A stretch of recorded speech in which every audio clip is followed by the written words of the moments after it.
My wife was buried yesterday. Today my son-in-law asked for the keys to the safe before the dirt had even settled on her grave. He thought I was just a grieving 71-year-old man, broken and senile. He thought he could walk into my home, pat me on the head, and take everything Beatrice and I had built over 40 years. He was wrong. 10 minutes after he demanded those keys, I received a phone call from a stranger that changed everything. The voice on the other end said, "I found something you need to see. Come alone. And whatever you do, do not tell your daughter." I got in my car and drove to a part of the city I had not visited in decades. When I opened the door to that secret apartment, I did not find evidence of an affair. I found a war room. My wife had not been cheating on me. She had been preparing for a battle. Before I continue this story, let me know where you are watching from in the comments below. Hit like and subscribe if you have ever had to fight to protect your family from a wolf in sheep's clothing. I am Caleb Thorne. For 30 years, I worked as an internal auditor for a massive shipping logistics firm in Chicago. My job was not moving boxes. My job was finding the people who stole from the company. I hunted discrepancies. I looked for the ghost employees on the payroll, the invoices for supplies that never existed, and the decimal points that moved just a fraction to the right. I learned to read a liar not by their eyes, but by their hands. A liar cannot keep their hands still. The house was too quiet. That is the first thing you notice when the funeral guests leave. The silence is heavy. It presses against your eardrums. The smell of lilies and stale coffee hung in the air of the living room.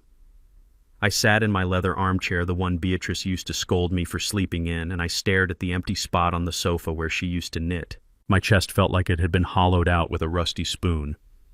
Beatrice was my anchor.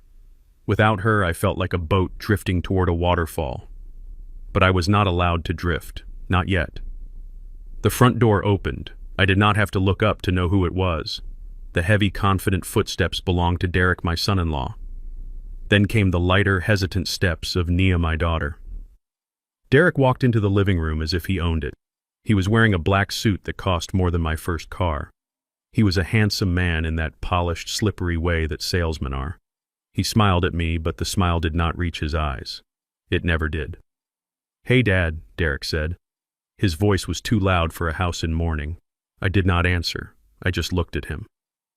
Nia sat next to me and took my hand. Her hand was cold. She looked exhausted, her eyes red from crying.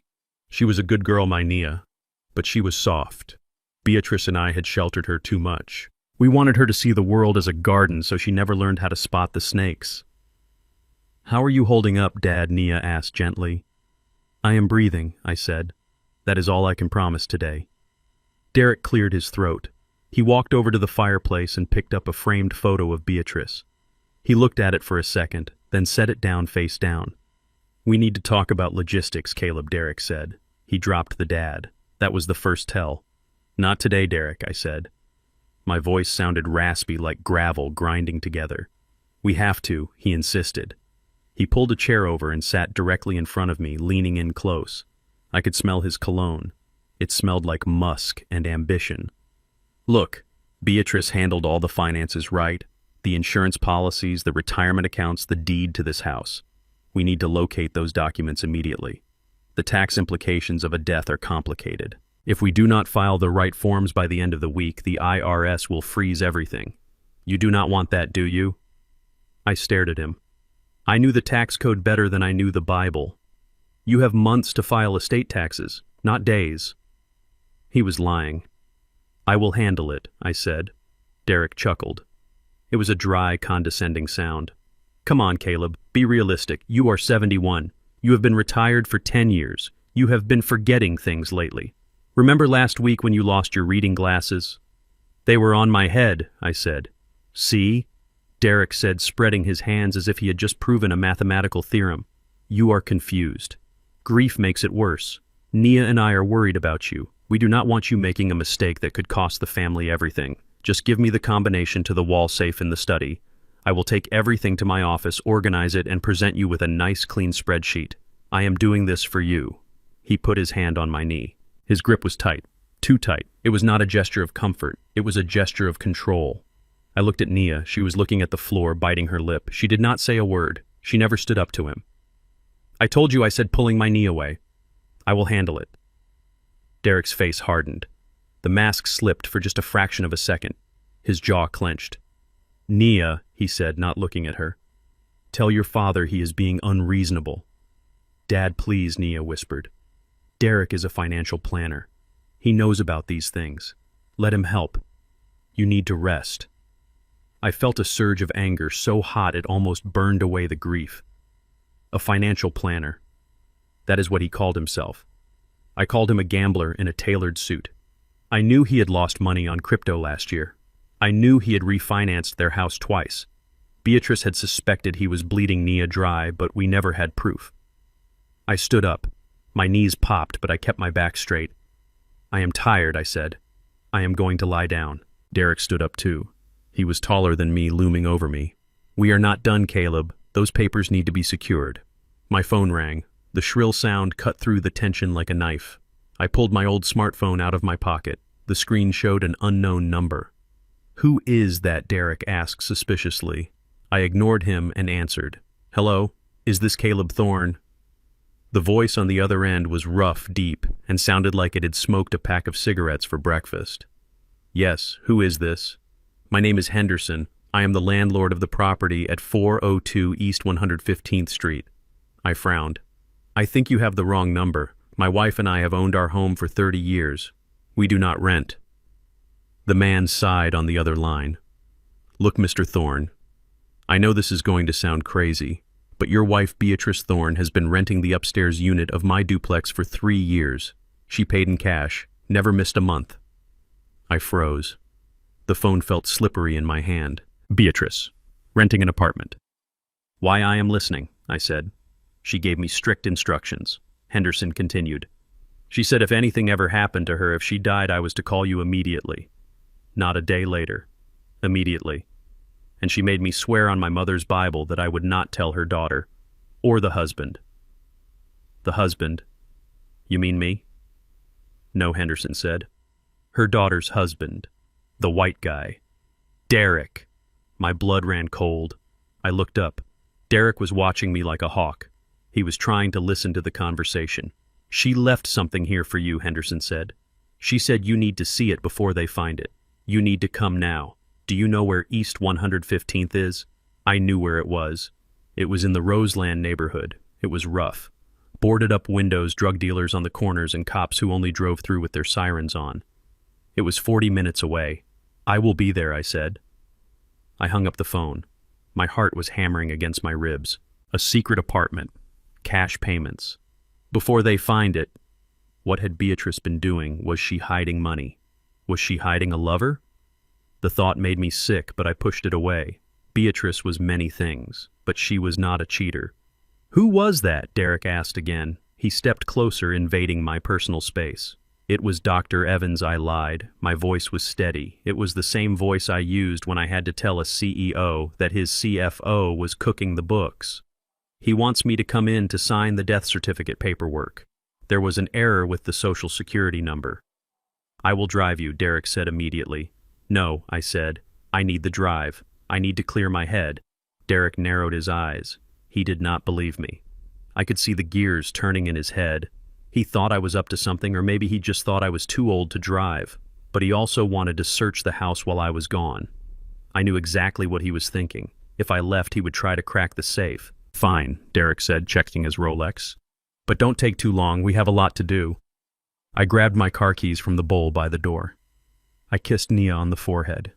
She looked up at me with those sad, lost eyes. Be careful, Dad, she said. I will, I said. I walked out the door and into the garage. I got into my 2015 Buick.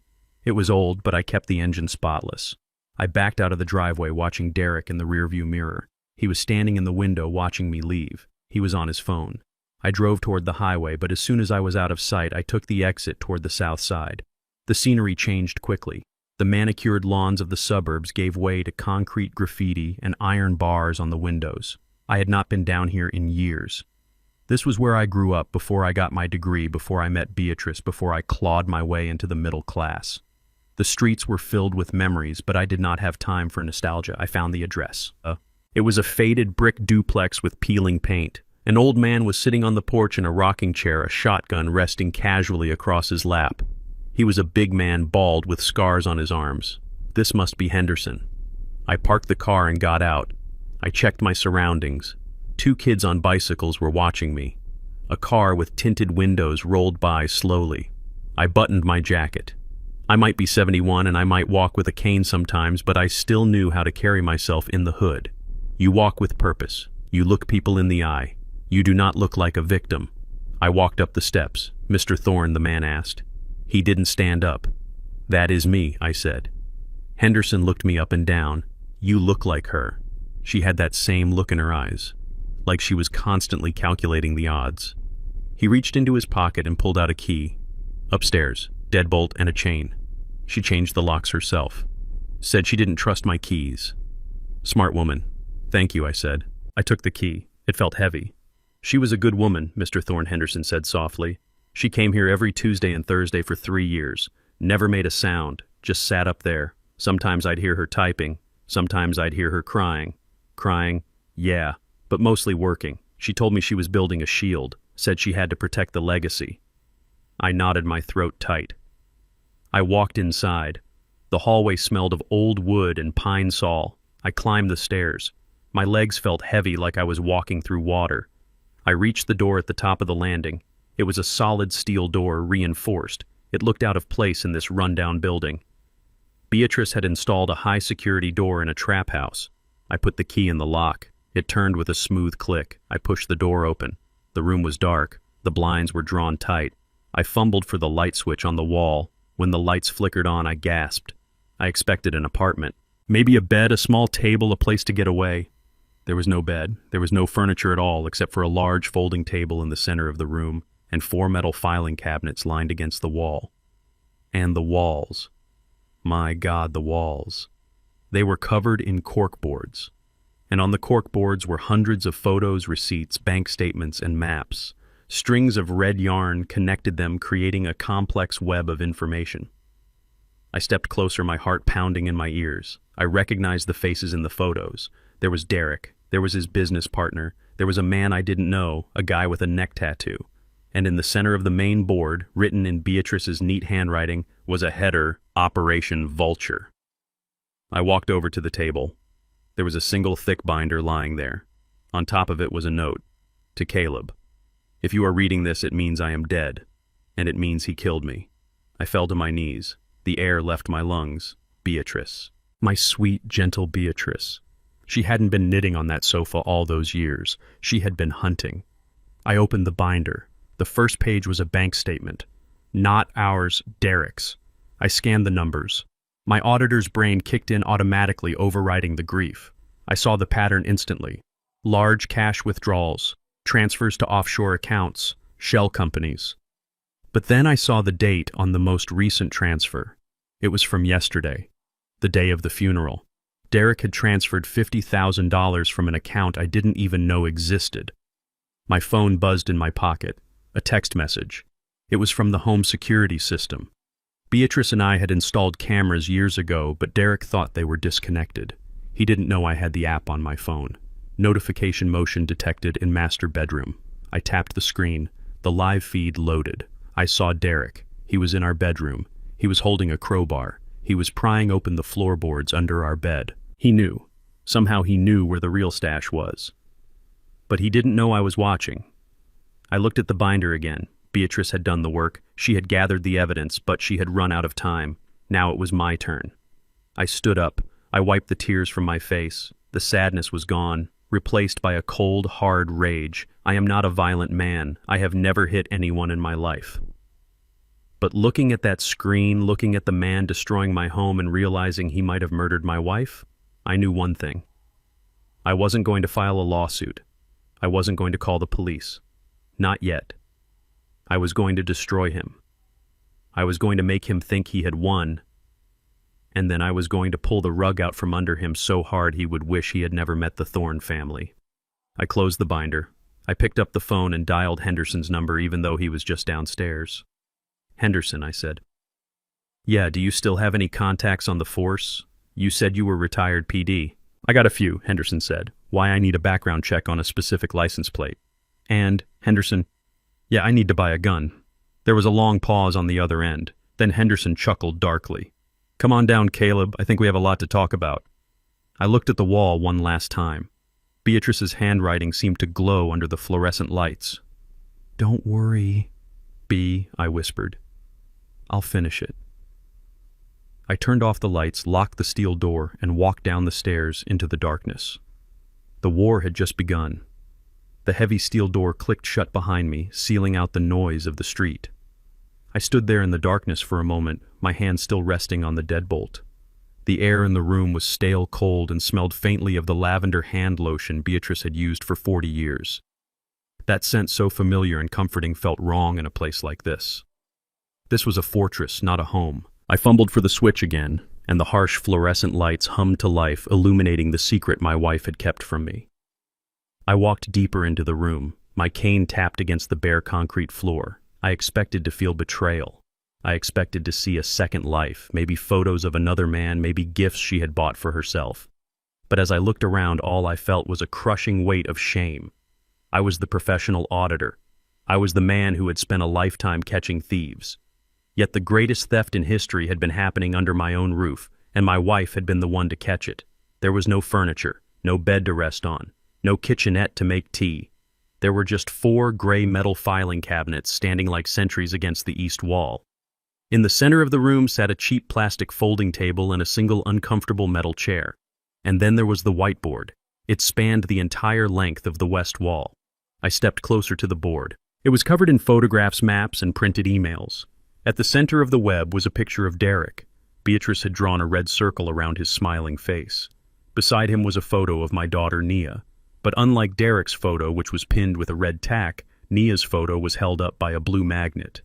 Beneath Nia's picture, Beatrice had written a single word in black marker. Hostage. I felt a lump form in my throat. Beatrice didn't think Nia was a conspirator. She thought Nia was a victim. I moved to the filing cabinets. The first one was labeled simply, banking. I pulled the drawer open. It slid out smoothly, heavy with paper. I pulled a random folder. It was a copy of a bank statement from an account I thought we had closed 5 years ago. I scanned the lines. It was active. Very active. Small deposits of $200, $300 coming in every week. And then once a month, a large transfer out to something called Apex Consulting Group. I knew that name. Apex Consulting was the firm Derek claimed he owned. He told us he helped small businesses optimize their tax strategies. I pulled another file. This one contained copies of Nia's credit card statements. I flipped through them, my blood beginning to boil. Grocery store runs, gas stations, a new winter coat for Derek, a weekend trip to a casino in Indiana, and then the cash advances. $5,000 here, $10,000 there. I sat down in the metal chair, the papers trembling in my hands.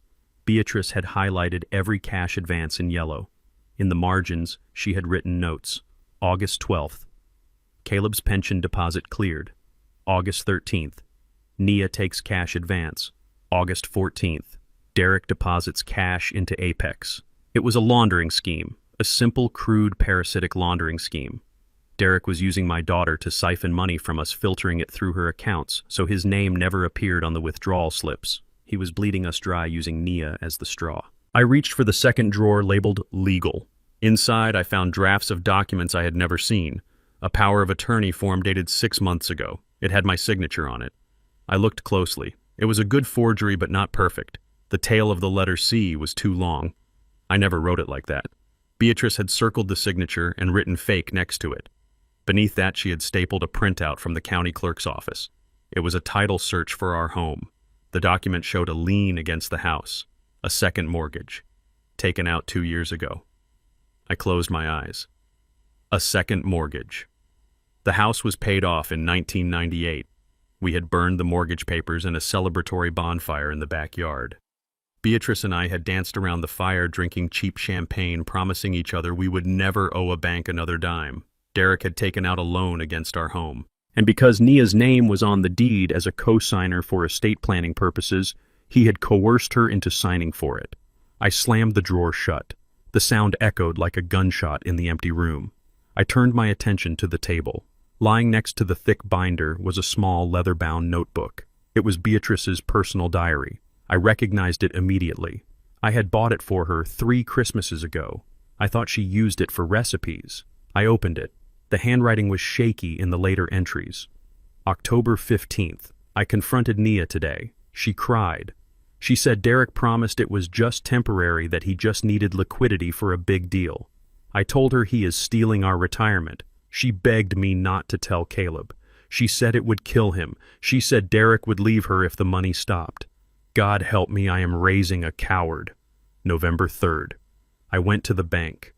The manager looked at me like I was crazy when I asked for the surveillance footage of the ATM. I had to bribe the security guard $50. I have the photo now. It wasn't Nia using the card. It was Derek. He has her PIN. December 1st. I think he knows. I came home early from the library and found Derek in Caleb's study. He was going through the medical records. He asked me about Caleb's heart condition. He asked if Caleb was taking his blood thinners. Why would he ask that I turned the page? The last entry was dated 3 days before she died. December 20th. I found the bottle. The yellow one in the back of the medicine cabinet. The pills look different. They are slightly lighter in color. I took one to the pharmacist on 113th Street. He is testing it for me. If I die suddenly, if my heart stops, it wasn't natural. Caleb, my love. If you are reading this, do not trust the tears at my funeral. Check the bottle. Check the yellow bottle. I dropped the notebook. My hands were shaking so hard I could barely breathe. It wasn't just theft, it wasn't just fraud.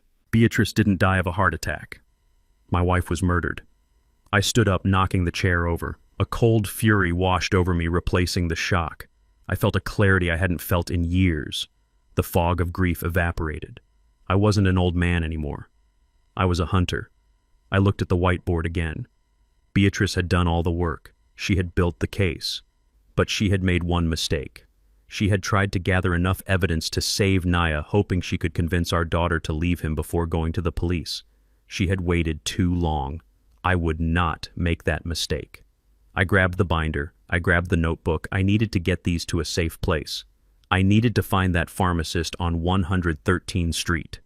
Suddenly, my phone vibrated violently in my pocket. I pulled it out. A red banner flashed across the screen. It was an alert from the home security app, the one Derek thought was broken. Alert system tampering detected. Camera 04. Study disconnected.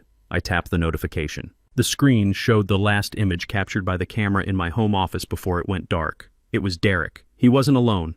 He was with a man I didn't recognize, a large man wearing a gray tracksuit. They were tearing the books off the shelves. They were ripping the paintings off the walls. Derek was holding a hammer. He wasn't just looking for papers anymore. He was looking for the safe. And he wasn't being careful. He was destroying the room.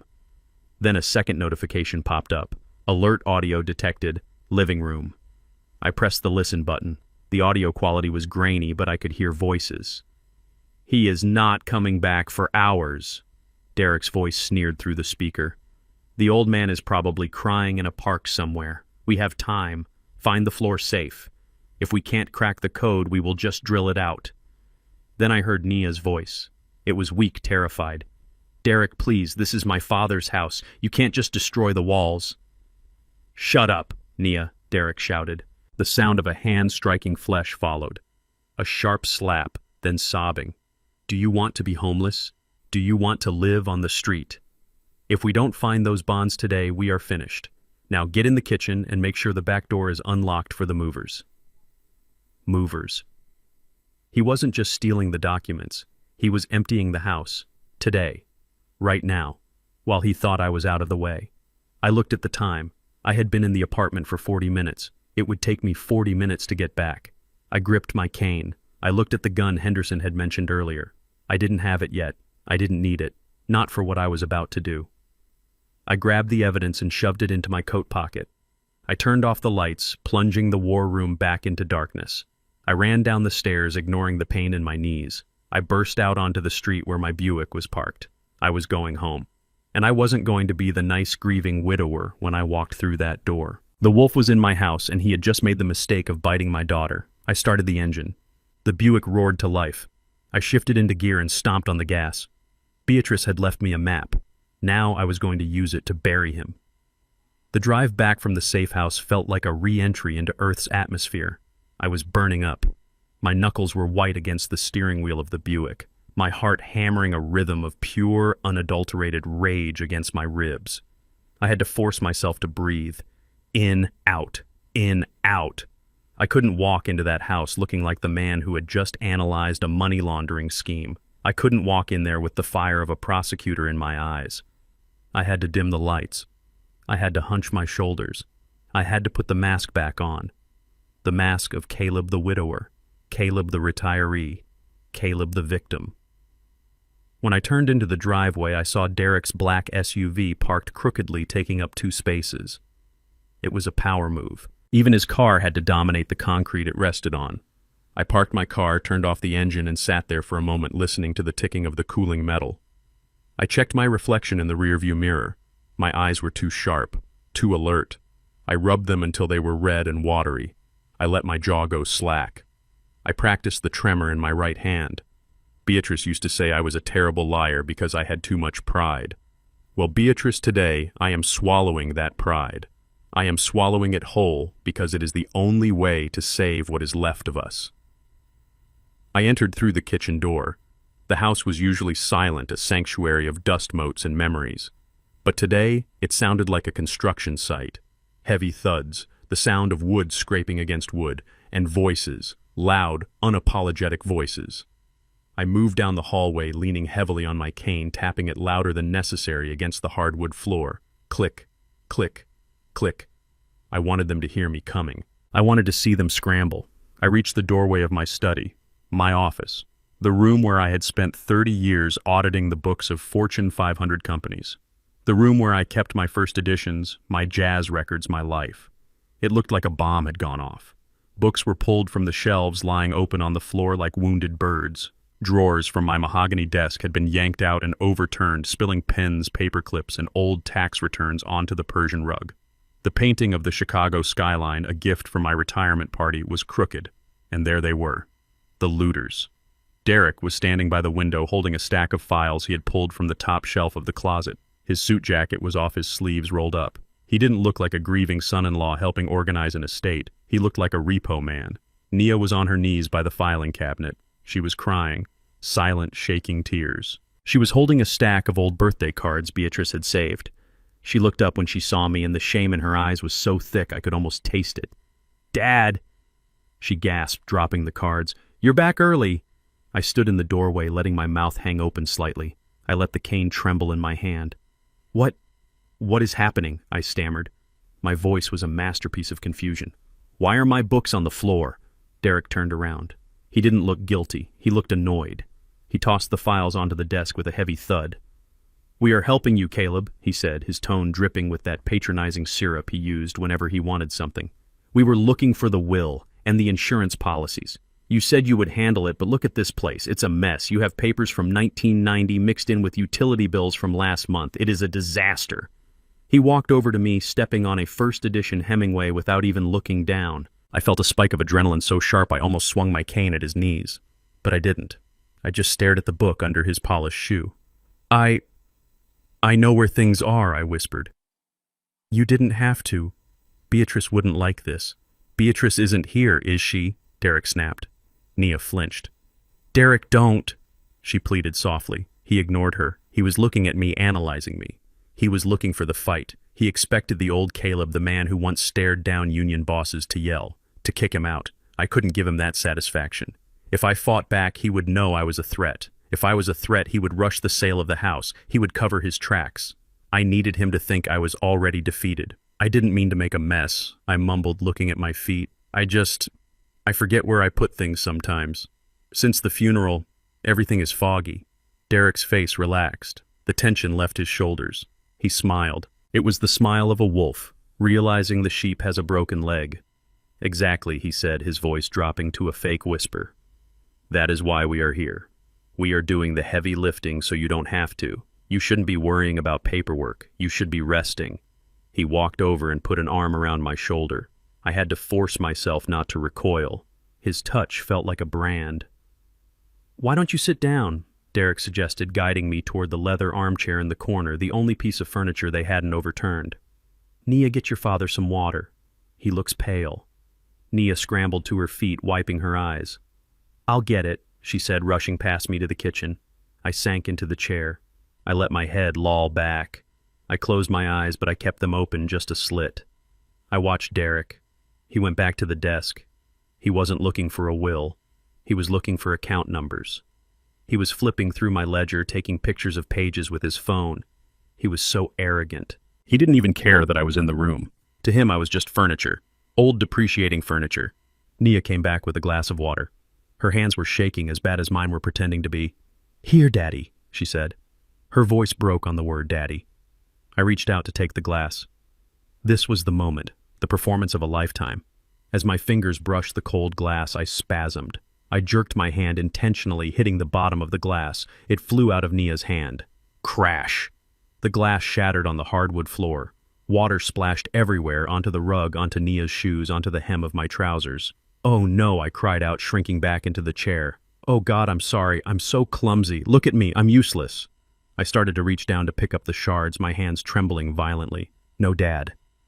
"Don't touch it," Nia cried, dropping to her knees to stop me. "You'll cut yourself." Derek turned around slowly. He looked at the shattered glass, then at the water soaking into the rug, then at me, a shivering, apologizing old man cowering in a chair. He didn't get angry. He laughed. A short, sharp bark of laughter. "Jesus, Caleb," he said, shaking his head. "You really are losing it, aren't you? You can't even hold a glass of water, and you think you can manage $1 million estate." He walked over and stood over me. "Leave it, Nia," he ordered. "The maid can clean it up tomorrow. If we still have a maid." He looked at me with pure pity. Pity is a dangerous weapon. It makes you careless. It makes you think your opponent is finished. "Maybe we should call it a day," Derek said. "I think we have found enough for now. The old man needs a nap. He is a danger to himself." He grabbed his jacket from the back of the chair. "Come on, Nia. Let's go. We have that dinner with the investors." "But—" "The mess," Nia said, looking around the destroyed room. "Leave it," Derek barked. He grabbed her arm, pulling her up. "We will send a cleaning crew. Let's go." He didn't even say goodbye to me. He just walked out. Nia looked back, once mouthing, "I'm sorry," before disappearing down the hallway. I heard the front door slam. I heard the beep of his car unlocking. I heard the engine rev and the gravel crunch as they pulled away. I sat there for a full minute, listening to the silence return to the house. Then I stopped shaking. I sat up straight. I brushed the water off my trousers. I looked at the shattered glass on the floor. It was a mess, yes, but it was a necessary mess. I stood up. I didn't need the cane. I walked over to the fireplace. Above the mantel hung a large oil painting of a lighthouse. It was a replica of the lighthouse in North Carolina where I had proposed to Beatrice. Derek had ignored it. To him, it was just bad art. But to us, it was the keeper of secrets. I reached behind the frame and found the small latch. I pressed it. The painting swung forward on hidden hinges, revealing the wall safe. My heart skipped a beat. The keypad was dark. But the door was ajar. Just a fraction of an inch. Derek hadn't cracked the code. He hadn't needed to. I pulled the heavy steel door open. I knew exactly what was supposed to be in there. A stack of savings bonds, my mother's diamond ring, and the most important document of all, the original deed to this house. The physical proof of ownership that no digital record could fully replace in a dispute. I reached inside. My hand met empty air. The bonds were gone. The ring was gone. And the deed, gone. I felt a cold sweat break out on the back of my neck. I wasn't acting anymore. This was real fear. How did he get the combination? Beatrice never wrote it down. I never wrote it down. It was my birthday backwards, followed by her birthday. Then I remembered the day I was in the hospital last month. The day I was delirious with fever after the surgery. The day Derek had sat by my bedside for 4 hours being the dutiful son. He hadn't been comforting me. He had been listening. I must have mumbled it in my sleep. Or he had asked me questions, guiding my confused mind to give up the numbers. He had been planning this for months. I slammed the safe door shut. The sound rang out like a judge's gavel. He had the deed. He thought that meant he owned the house. He thought that meant he could sell it out from under me. He didn't know about the trust. He didn't know that the piece of paper he stole was now just a historic relic invalidated by the paperwork Beatrice had filed 3 weeks ago. But he didn't know that yet. And I wasn't going to tell him. I walked back to my desk. I picked up the phone. I dialed Henderson's number again. He took the bait, I said. He thinks I'm senile. And he cleared out the safe. Good, Henderson rumbled on the other end. That's grand larceny. We got him on the theft. Now we just need to nail him on the fraud. I looked down at the broken glass on the floor. A shard caught the light, gleaming like a jagged tooth. He is going to try to sell the house this week, I said. I can feel it. He is desperate for cash. Let him try, Henderson said. When he tries to sell a house he doesn't own, that's when we close the trap. I hung up. I looked around my ruined study. Clean up your mess, Derek, I whispered to the empty room, because you are never stepping foot in this house again. I went to the closet and pulled out a broom. I swept up the glass myself. I wasn't going to wait for a maid. I had work to do. I had to prepare for the next step. I had to prepare to lose everything so I could win it all back. But first I had to survive dinner, because if I knew Derek, the next move wouldn't be theft. It would be an eviction, and he would try to make it look like it was for my own good. I emptied the dustpan into the trash. The glass tinkled as it fell, the sound of things breaking. It was the sound of my family, and I was the only one left holding the glue. Dinner that night was a masterclass in tension.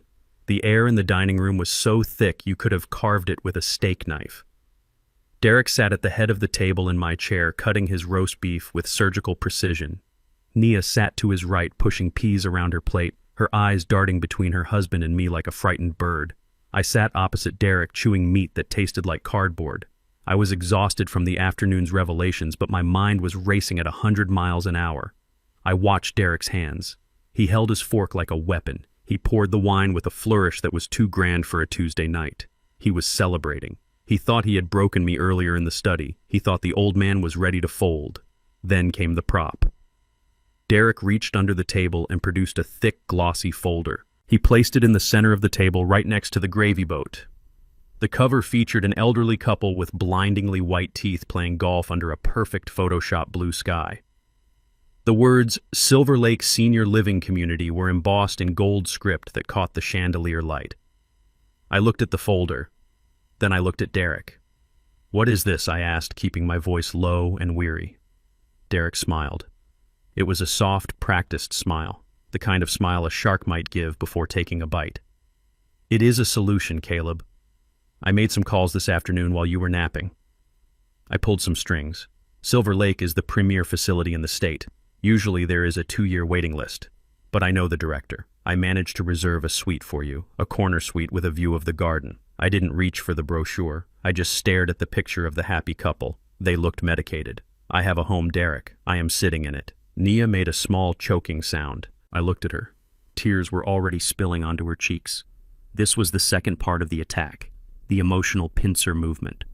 "Dad, please," Nia said, her voice trembling. "We are just worried about you. Mom is gone. This house, it is too big. It has too many stairs. What if you fall? What if you have another episode with your heart? Who will help you?" I looked at my daughter. My heart broke for her. She wasn't evil. She was just weak.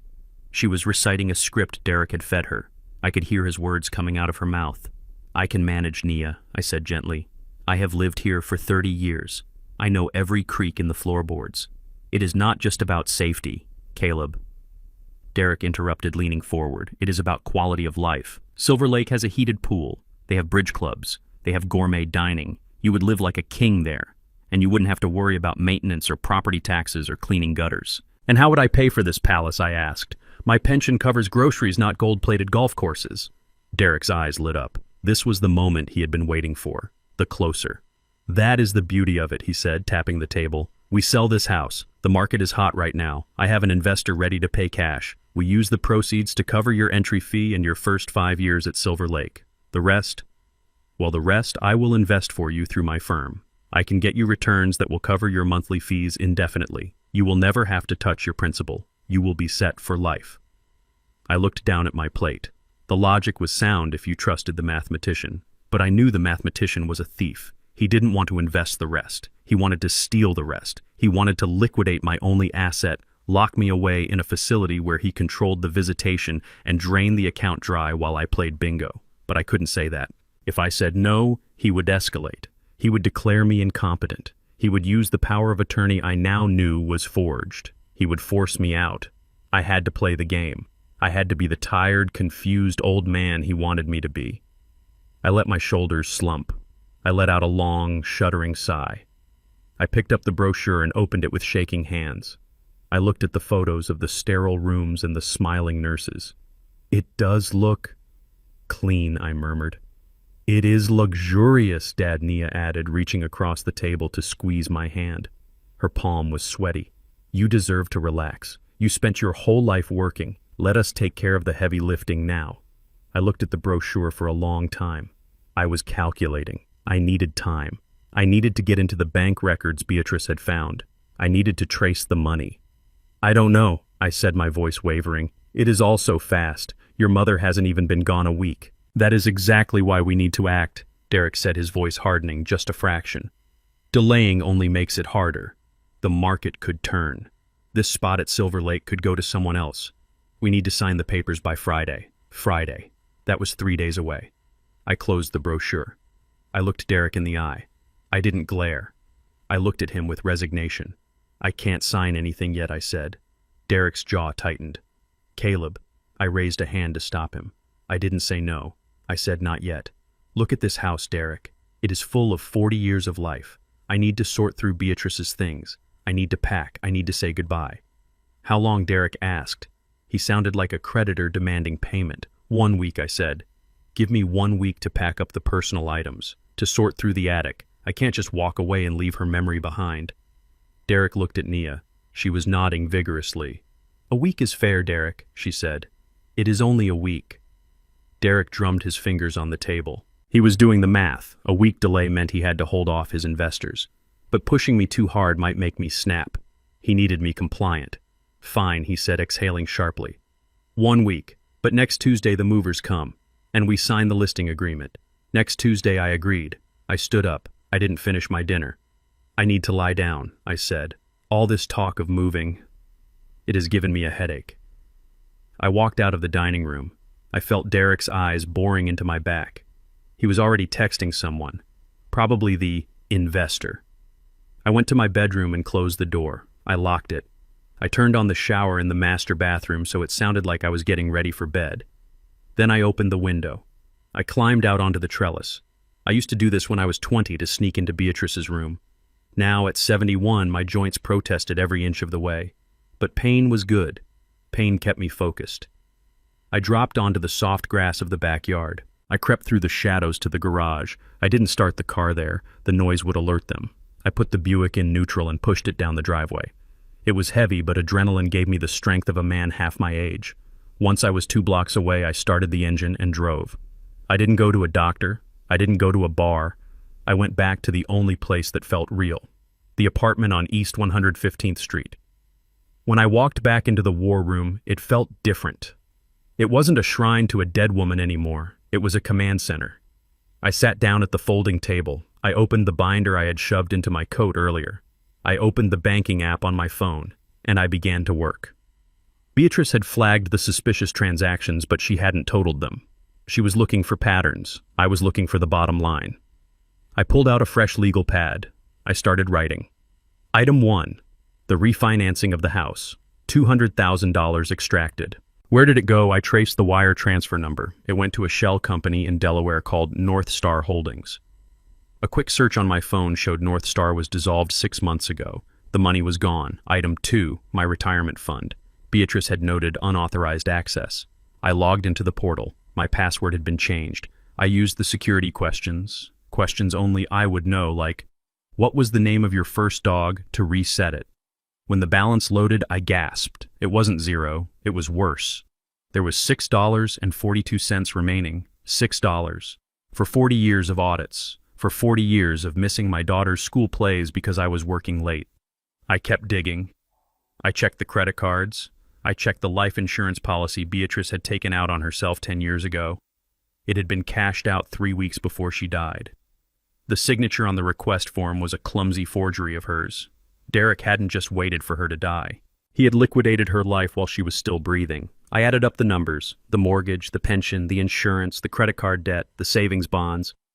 I wrote the final number at the bottom of the page. I circled it 3 times. The tip of my pen tore through the paper. $1,540,000. I stared at the number. My vision blurred. This wasn't just greed. This wasn't a bad investment. This was an annihilation. Derek hadn't just stolen our money. He had stolen our past and our future. He had stolen the trips Beatrice and I would never take. He had stolen the college fund for the grandchildren we hoped to have. He had stolen the dignity of my final years. And he wanted to put me in a home. He wanted to lock me away in Silver Lake so I wouldn't notice that the checks were bouncing. I slammed my fist onto the table. The metal filing cabinets rattled. 1 week. I had bought myself 1 week. It wasn't enough time to get the money back. The money was likely in the Cayman Islands or up Derek's nose by now, but it was enough time to build a trap. I looked at the whiteboard. I looked at the picture of Nia. He had used her. He had weaponized her love for me to blind me. I pulled out my phone. I dialed the number for Rachel, the attorney Beatrice had listed in her diary. It was late, almost midnight. She answered on the second ring. "Hello?" Her voice was sharp alert. "This is Caleb Thorne," I said. I found the room. "I was wondering when you would call," she said. "Do you have the binder? I have everything I said. And I know how much he took. 1.5 million. There was a silence on the line. Then Rachel spoke, her voice softer. "We can get him, Caleb. But we have to be smart. He has the original deed, doesn't he?" "He thinks he does," I said. "Good," Rachel said. "Let him think that. Let him set up the sale. That is when we catch him. But Caleb, there is something else you need to know. Something Beatrice didn't write in the binder because she couldn't bear to put it on paper. What I asked, my grip tightening on the phone. The life insurance policy," Rachel said. "The one he cashed out. The beneficiary wasn't him, and it wasn't you." "Who was it?" "It was Nia," Rachel said. "He forged Nia's signature to cash it out. If we go to the police now without the full context, your daughter looks like the accomplice. He set it up so she takes the fall if the scheme collapses." I felt the blood drain from my face. He had rigged the game so perfectly. If I fought him, I destroyed my daughter. If I did nothing, I destroyed myself. I looked at Nia's photo again. The word hostage made more sense now. She wasn't just a hostage. She was a human shield. "I won't let her go down for this," I whispered. "Then we have to make sure he is the only one holding the bag when the police arrive," Rachel said. "We need him to confess. We need him to say it out loud." I looked at the empty chair across the table. I imagined Derek sitting there smug and smiling. "I will get him to say it," I said. "I will get him to scream it." I hung up the phone. I looked at the number on the legal pad one last time. 1.5 million. I tore the page off the pad.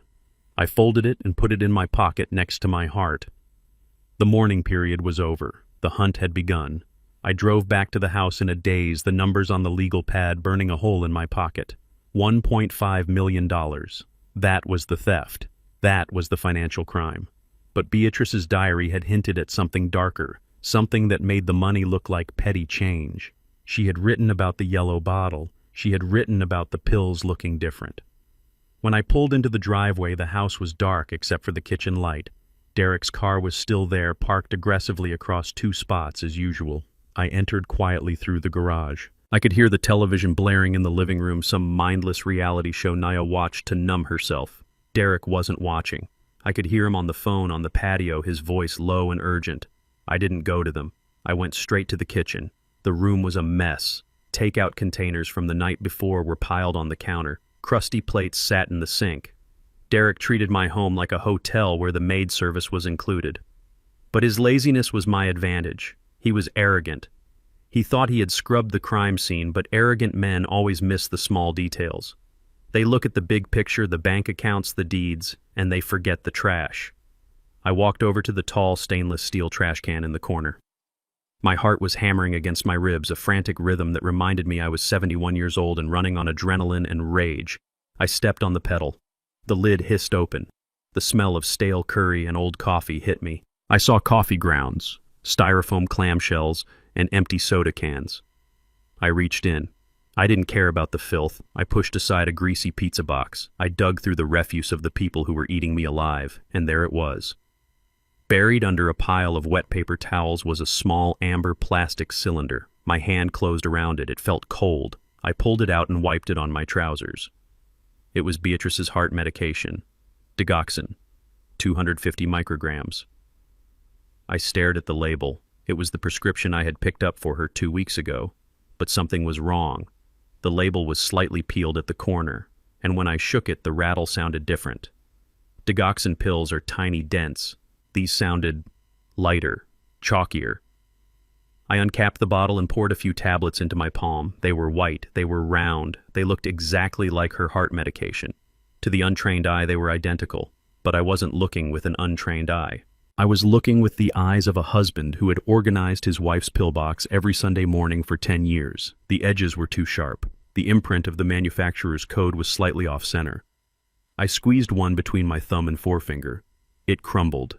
Digoxin doesn't crumble. It's hard. I poured them back into the bottle and shoved it deep into my coat pocket. I needed confirmation. I couldn't go to the police with a hunch. If I was wrong, Derek would claim I was senile paranoid trying to frame him. I needed science. I slipped out the side door, bypassing the living room entirely. I got back into my Buick. I didn't turn on the headlights until I was down the block. I drove to a part of town that had changed names 3 times since I was a boy. Now they called it the Arts District, but to me it was still the old neighborhood. I pulled up in front of a small corner pharmacy with a fading sign that read Johnson's Apothecary. The lights were off. It was almost midnight, but I knew the owner. Samuel Johnson and I had gone to high school together. He was one of the few black pharmacists in the city back in the 70s. He didn't trust chain stores and he didn't trust computers, but he knew chemistry better than anyone alive. I banged on the metal security grate. Samuel the first hissed, "Samuel, it's Caleb. Open up." A minute later, a light flickered on in the back. Samuel appeared wearing a robe over his pajamas, looking annoyed. He squinted through the grate, then his eyes widened. "Caleb." He unlocked the heavy padlock and rolled the gate up just enough for me to duck under. "What are you doing here, man? I heard about Beatrice. I'm so sorry. I was coming to the wake, but my hip—" I didn't have time for pleasantries. I grabbed his arm. "I need you to test something for me, Samuel. Right now." He looked at the desperation in my face and didn't ask questions. He locked the gate behind us and led me to the back counter where the air smelled of rubbing alcohol and peppermint. I pulled the bottle out of my pocket and set it on the counter. "Tell me what those are," I said. Samuel put on his glasses. He picked up the bottle. He frowned. "Label says digoxin," he muttered. He poured a pill out. He held it up to the light. Then he took a small knife and scraped the surface. He tasted a tiny speck of the powder on his tongue. He spit it out immediately into a sink. "That's not digoxin," he said flatly. "What is it?" I asked. My voice was barely a whisper. Samuel walked over to a microscope. He crushed the pill on a slide and looked through the lens. He was silent for a long time. The ticking of the wall clock sounded like a countdown. "It is a supplement," Caleb Samuel said, finally straightening up. "Caffeine and ephedrine. It's basically a diet pill. A stimulant. A stimulant." I felt the room spin. If Beatrice took this— Samuel looked at me with horror dawning in his eyes. "Caleb, Beatrice had a arrhythmia. Her heart was fragile. Digoxin slows the heart rate down, controls the rhythm. If she stopped taking it, she would be in danger. But if she replaced it with a stimulant, it would induce a heart attack." I finished for him. Samuel nodded grimly. It would overwork the muscle until it just gave out. It wouldn't leave a trace in a standard toxicology screen unless they were looking for it specifically. They would just call it cardiac arrest. Natural causes. I gripped the edge of the counter. The world tilted on its axis. My wife didn't die of natural causes. She was murdered. Derek hadn't just stolen her money. He had realized she was investigating him. He knew she was getting close to the truth. And instead of running, instead of begging for mercy, he had gone into our bathroom, taken her life-saving medication, and swapped it for poison. He had watched her swallow those pills at breakfast. He had watched her heart race. He had watched her die. I remembered the day she died. Derek had been there. He had been the one to call 911. He said he found her on the kitchen floor. He said she was already gone. He hadn't found her. He had probably stood over her and watched her take her last breath, making sure she couldn't speak. Caleb Samuel whispered, "You need to call the police. This is homicide." "No," I said. The word came out like a growl. "Not yet." "Why?" Samuel asked. "You have the evidence." "Because he has my daughter," I said. "And he has the house. And he thinks he got away with it." If I call the police now, he will lawyer up. He will say Beatrice bought those diet pills herself. He will say she was confused. He will twist it. I need him to hang himself. I need him to think he has won so completely that he brags about it. I took the bottle back. Can you write me a report, I asked. An unofficial analysis. Just saying what these pills are. Samuel nodded. I'll do it right now. I waited while he typed it up. 10 minutes later, I walked out of the pharmacy. I wasn't the same man who had walked in. The grief was gone. The sadness was gone. All that was left was a cold, mechanical determination. I wasn't just an auditor anymore. I was the executioner. I drove back to the house. It was 1:00 a.m. I parked the Buick and slipped back inside. I walked into the living room. Derek was there. He was pouring himself a glass of my expensive scotch, the bottle I had been saving for my 50th anniversary. He looked up as I entered. He didn't look guilty. He looked triumphant. Where have you been, Caleb? He asked, swirling the amber liquid. We were worried. Nia thought you wandered off. I couldn't look at him. If I looked at him, I would kill him with my bare hands right there in the living room. And I needed him alive, for now. I went for a drive, I said, keeping my head down, shuffling my feet. I got confused. I couldn't remember the way to the store. Derek smirked. He took a sip of the scotch. Well, sit down. I have some good news. Something that will cheer you up. I sat on the edge of the sofa. I kept my hand in my pocket, clutching the bottle of fake pills. What is it? I asked. Derek pulled a folded check out of his pocket. He waved it in the air like a flag. I found a buyer for the house, he said, a cash buyer. They want to close immediately, no inspections, no contingencies. They just wired the deposit. Who, I asked, who buys a house at 1:00 a.m. without seeing it? An investment group, Derek said smoothly. Vanguard Holdings, very prestigious. They focus on distressed assets. Distressed assets. That's what he called my life. I know Vanguard Holdings doesn't exist. I know it because I audited shell companies for 30 years. Vanguard Holdings is Derek. It's the money he stole from me, recycled back to buy my own house for pennies on the dollar. He was using my own life savings to evict me. That is fast, I stammered. It is a miracle, Caleb, Derek corrected. He walked over and patted me on the shoulder. The hand that patted me was the same hand that had swapped the pills. It took everything in my soul not to break his wrist. We signed the papers on Friday, he said, and then you are off to Silver Lake. A new beginning. I looked up at him then. I forced a smile. A weak, trembling old man's smile. Thank you, Derek, I said. You really have thought of everything. I have, he said. I really have. He finished his drink and went upstairs to sleep next to the daughter he was holding hostage. I sat in the dark living room for a long time. He thought he had closed the deal. He thought he had committed the perfect crime. He didn't know that I had the bottle. He didn't know I had the pharmacist's report. And he didn't know that on Friday he wasn't going to be signing a deed. He was going to be signing his confession. I pulled the phone out. I texted Henderson. Text, it is a go for Friday. Bring the loud ones. Henderson replied instantly. Text, copy that. The trap is set. I went upstairs to my bedroom. I didn't sleep. I sat in the chair by the window watching the moon, holding the bottle of poison in my hand, waiting for the sun to rise on the day of reckoning. I held the business card Beatrice had pinned to the corkboard in the war room. It was heavy cream-colored cardstock with raised black lettering. Goldman and Associates. I knew the name. They were not the kind of lawyers you called when you got a speeding ticket. They were the kind of lawyers you called when you wanted to sue a government or dismantle a corporation. They were sharks in expensive suits. And apparently my wife had one on speed dial. I drove downtown, the city skyline looming ahead of me like a jagged set of teeth. I parked the Buick in a garage that cost more per hour than I used to make in a day at the steel mill. I took the elevator to the 45th floor. My ears popped. The doors slid open to reveal a lobby that smelled of leather and espresso. A receptionist looked up, her eyes scanning my worn coat and my cane. Before she could ask if I was delivering a package, a door opened behind her. A woman stepped out.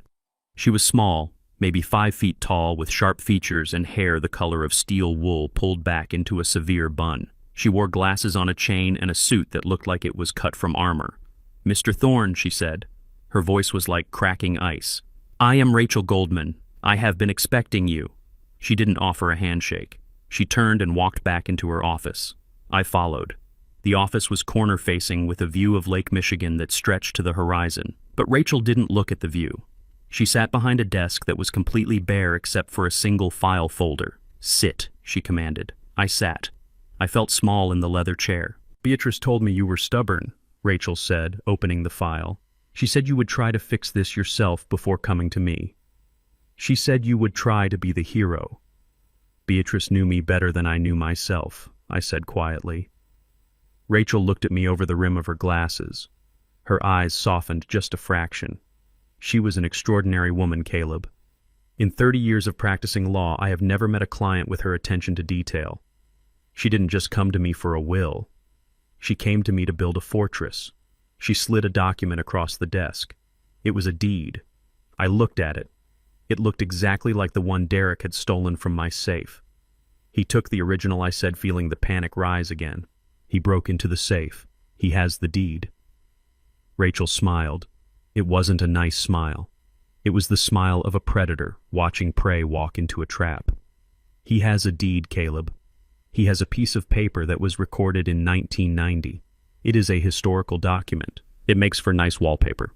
But it does not convey ownership. I frowned. I don't understand. "Look at the date on this document," Rachel said, tapping the paper in front of me. I looked. The date was 6 weeks ago. "Beatrice came to me a month before she died," Rachel explained. "She was terrified that Derek would bully you into selling the house. She knew your daughter wouldn't stand up for you.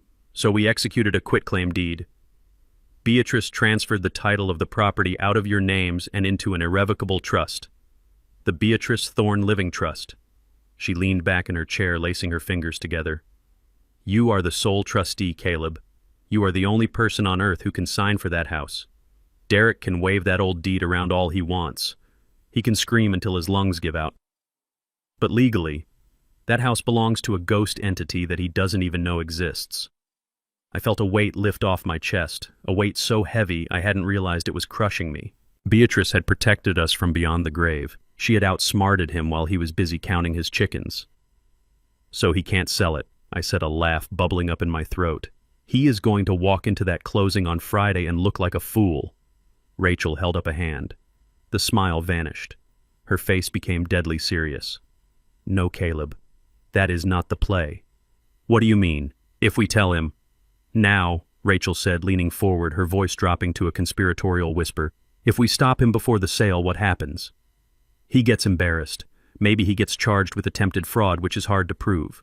He will say it was a mistake. He will say he didn't know about the trust. He will get a slap on the wrist. He will keep his license. And he will keep tormenting you and your daughter." I gripped the arms of the chair. "So what do we do?" "We let him sell it," Rachel said. Her eyes were hard as flint.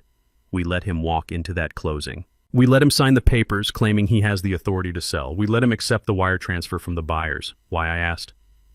"Because," Rachel said, pointing a manicured finger at me, "the moment that money hits his account, it stops being a family dispute. It becomes wire fraud. It becomes bank fraud. It becomes money laundering. Those are federal crimes, Caleb. Those carry mandatory minimum sentences. 10 years, 20 years, no parole." She paused to let that sink in. "You found the pill bottle, didn't you?" she asked suddenly. I nodded, reaching into my pocket. "I have the report from the pharmacist." "Keep it," she said.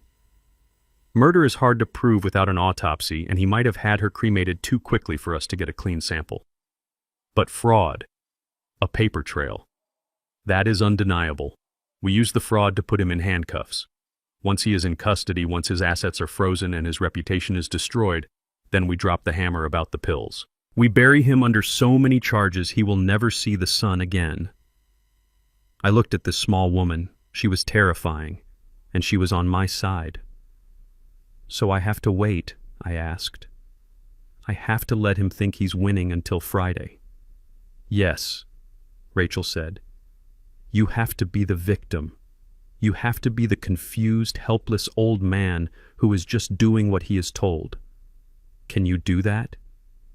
Caleb, can you swallow your pride for 3 more days?" I thought about Derek's smug face. I thought about him standing on my wife's grave. "I can do it," I said. "Good," Rachel said. She handed me a burner phone. "Don't use your regular line. He might be monitoring it." Text me when the closing starts. I will have the FBI waiting in the parking lot. The FBI. Rachel winked. Beatrice paid for the premium package, Caleb. We are not messing around. I walked out of that office feeling 10 feet tall. I had a secret weapon. I had a nuclear option. All I had to do was play the part. I drove home rehearsing my lines. Yes, Derek. Thank you, Derek. Whatever you say, Derek, but when I pulled into the driveway, the rehearsal flew out of my head.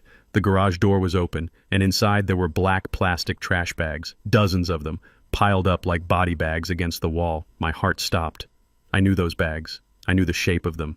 I parked the car and scrambled out, forgetting my cane. I ran to the nearest bag and ripped it open. Blue velvet spilled out. It was Beatrice's Sunday dress, the one she wore to church every Easter. I ripped open another one. Her knitting yarn, her shoes, her coats. No, I gasped. No, no, no. I ran into the house. I found them in the master bedroom. Nia was standing in the closet. She was pulling Beatrice's clothes off the hangers in armfuls and shoving them into a hefty bag.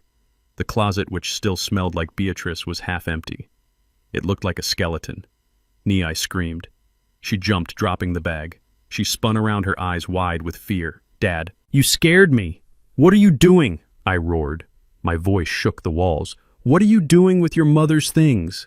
Nia looked down. She twisted her hands together. Derek said we need to declutter. He said the staging company is coming tomorrow to prep the house for the new owners. They said personal items make the space look smaller. He said it's morbid to keep a dead woman's clothes hanging up. Morbid, I stepped forward. I grabbed the bag from her hands. These are not just clothes, Nia. This is her life. You are throwing her away like garbage. Dad, please, Nia sobbed. We don't have space. We can't take all this to the nursing home. Silver Lake only allows 2 suitcases. We have to be practical. Practical. I looked at my daughter. She was wearing an expensive sweater Derek had probably bought with my money. She looked so much like Beatrice, but she had none of her fire. She was hollowed out. I wanted to shake her. I wanted to scream at her that her husband was a murderer and a thief. I wanted to tell her about the trust, about the lawyer, about the FBI. But I couldn't. If I told her, she would tell Derek. She couldn't help it.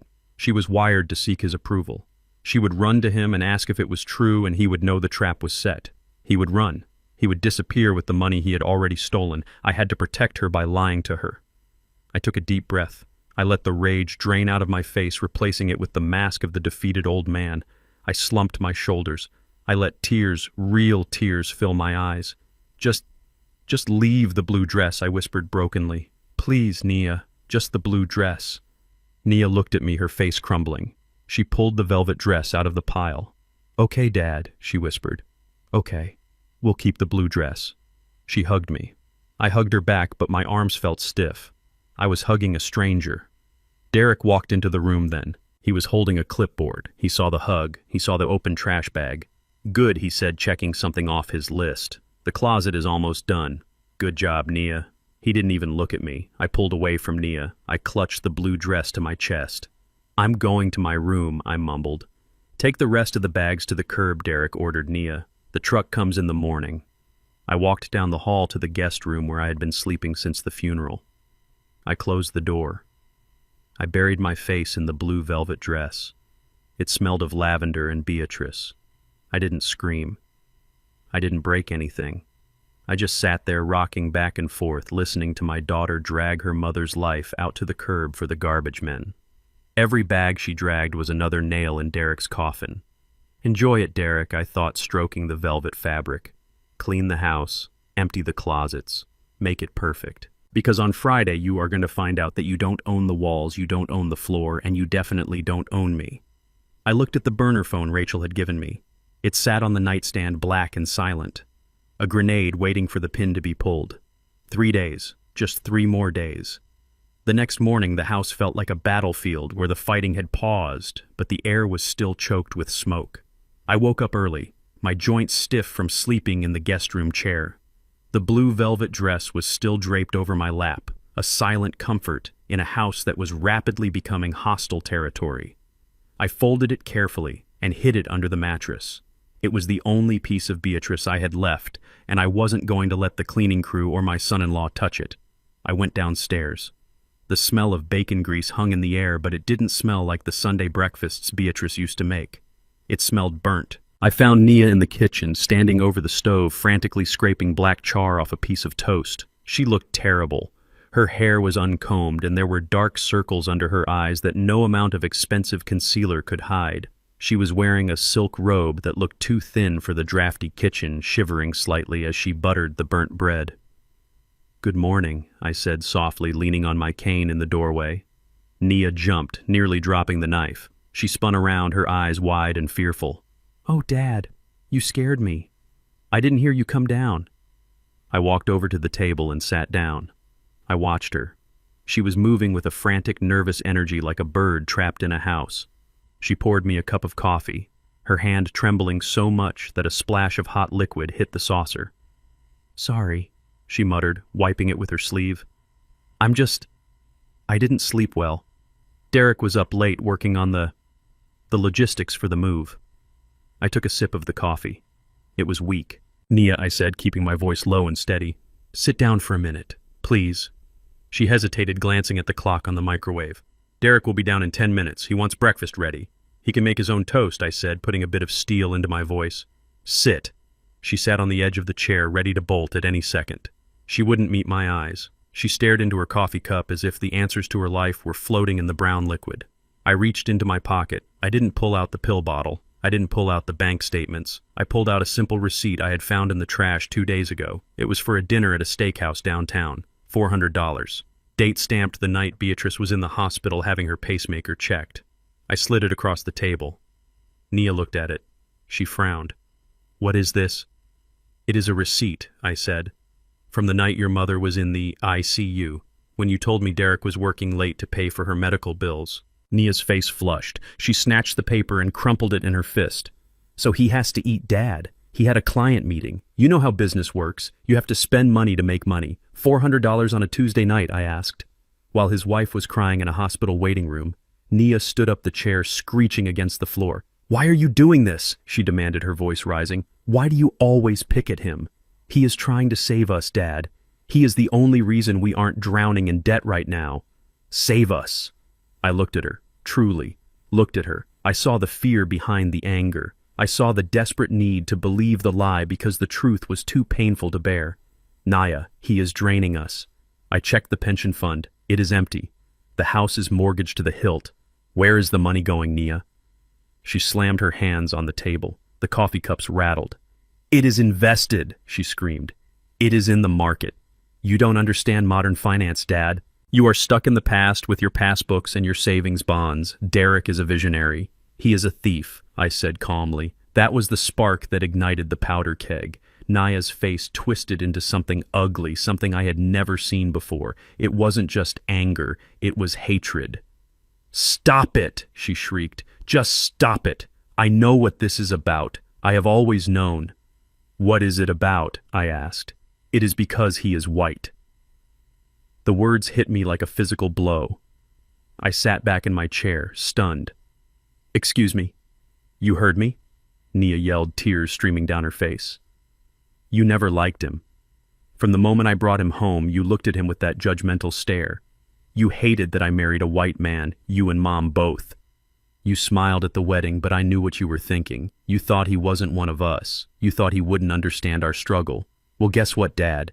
He understands me better than you ever did." I felt a coldness spread through my chest that had nothing to do with the temperature of the room. I was a man who had marched in the 60s. I was a man who had been denied promotions because of the color of my skin. I had taught my daughter to judge people by the content of their character, not their complexion. And now she was using my own history as a weapon to defend the man who was robbing her blind. "Nia," I whispered, "this has nothing to do with race. This has to do with math. Numbers don't have a color. Theft doesn't have a race. You are a racist old man," she spat out. The venom in her voice was shocking. "You are bitter because he is successful. You are bitter because he is confident. You want him to fail so you can say, 'I told you so.' Well, he isn't going to fail. He is going to take us to Silver Lake and we are going to be happy and I won't have to listen to your poison anymore." She was panting, her chest heaving.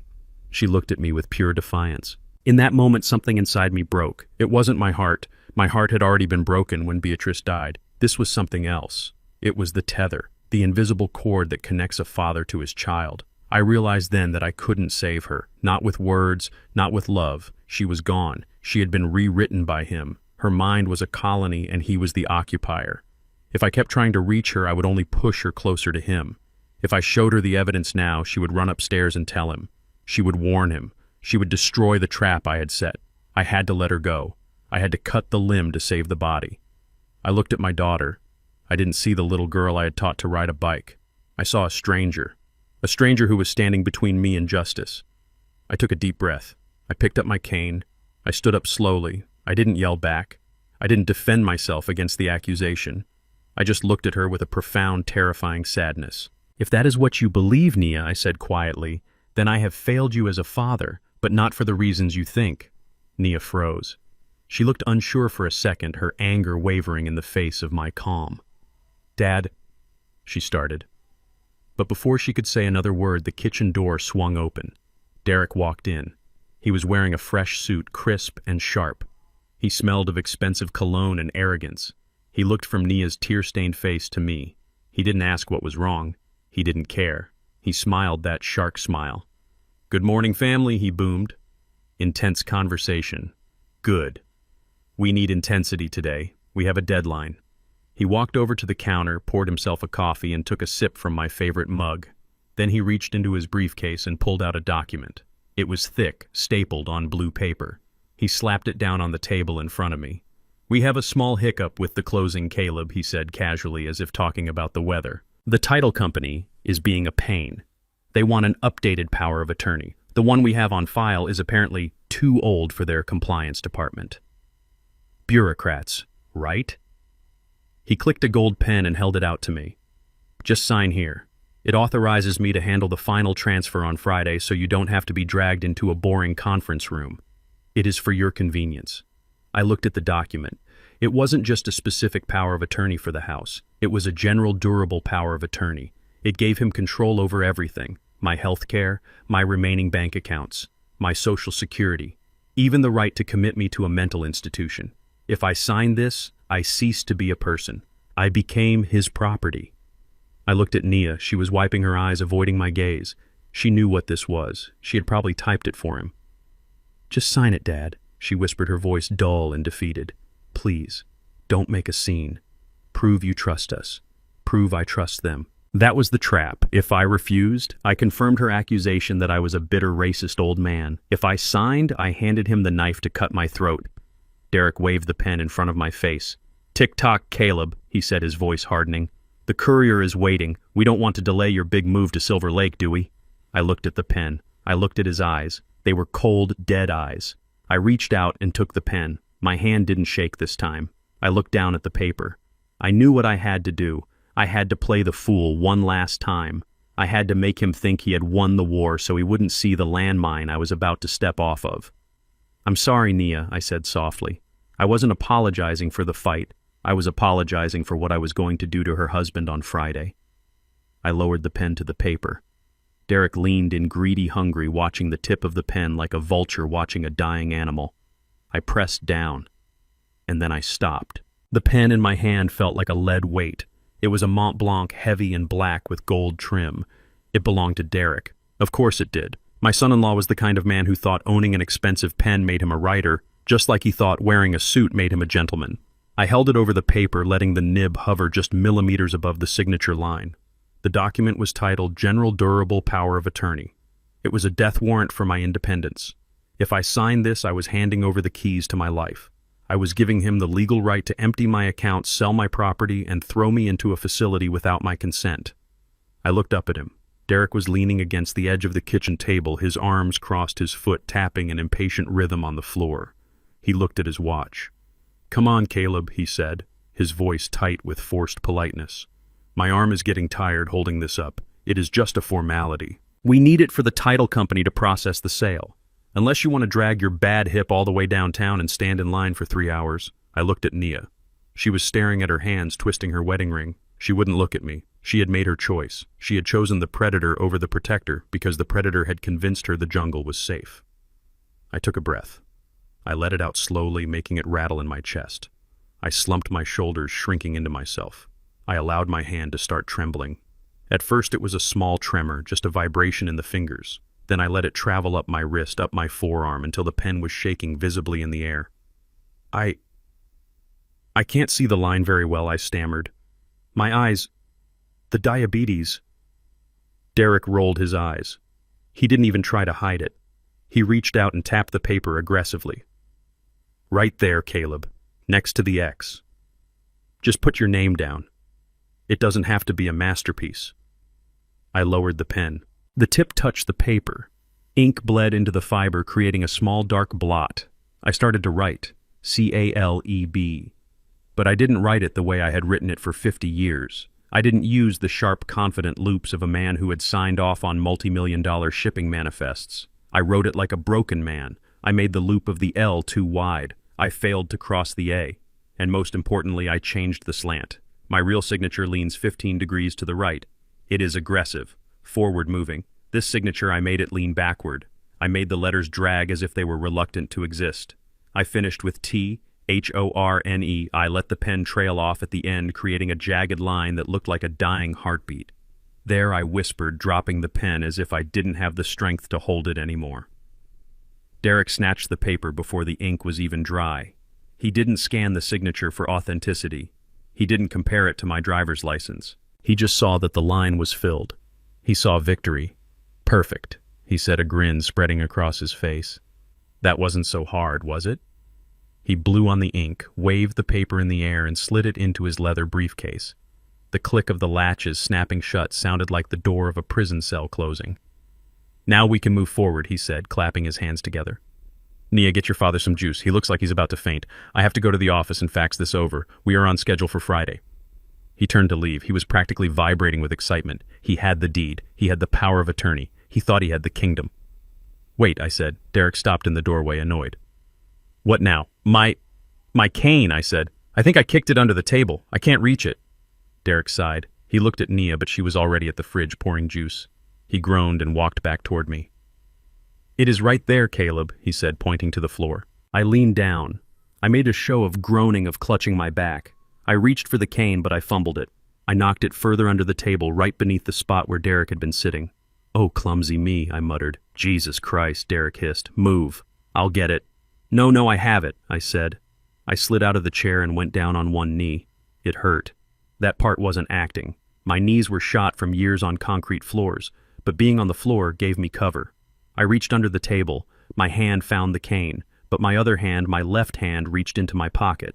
I pulled out the device Henderson had given me. It was a small black square, no bigger than a matchbook, a high-sensitivity listening bug with a magnetic back. Henderson had told me it could pick up a whisper from 20 feet away and transmit it directly to an app on my phone. I located the metal support beam of the kitchen table. It was the table Derek used as his home office in the mornings. It was where he took his private calls. I slapped the device against the metal. It clicked softly. "Got it," I grunted. I pulled the cane out and used it to hoist myself up. Derek was watching me with disgust. To him, I was just a pathetic old creature crawling on the floor. He didn't know I had just wired his command center. "Here," I said, dusting off my knees. "Thank you for your patience, Derek." He didn't answer. He just checked his watch again and stormed out. The back door slammed. The engine of his SUV roared to life.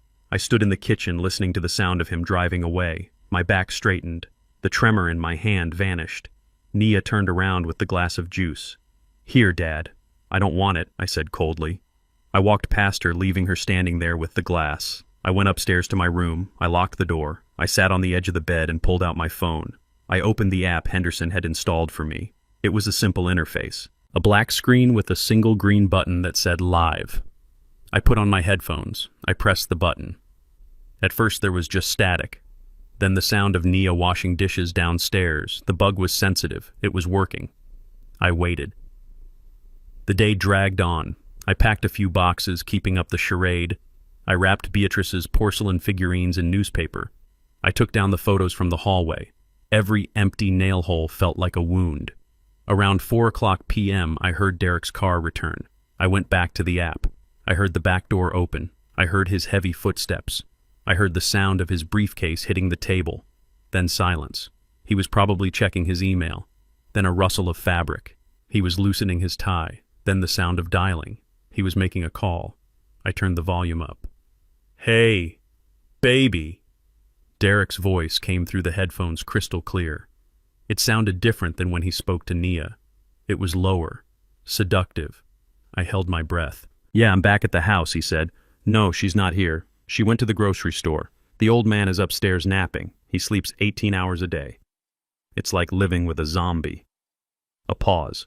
A woman's laughter tinny on the other end. I know, Derek laughed. "But listen, I have good news." He signed it. "The power of attorney is done. I just faxed it to the title company. The closing is locked for Friday. 1.5 million cash." I gripped the phone. He was bragging. "Yeah, the money hits the account by noon. We are booking that flight to Cabo for Saturday morning. First class, just like I promised." Another pause. "Nia, no, she's not coming." "Are you crazy? I told her I have a business conference in Miami. She's going to stay here and get the old man settled." My stomach churned. He wasn't just stealing the money, he was abandoning my daughter. He was going to take the cash and run off with his mistress, leaving Nia to deal with the eviction, the debt, and the confused father. But then he said something that made my blood freeze. "Yeah, well, we have to endure it for a few more days," he said.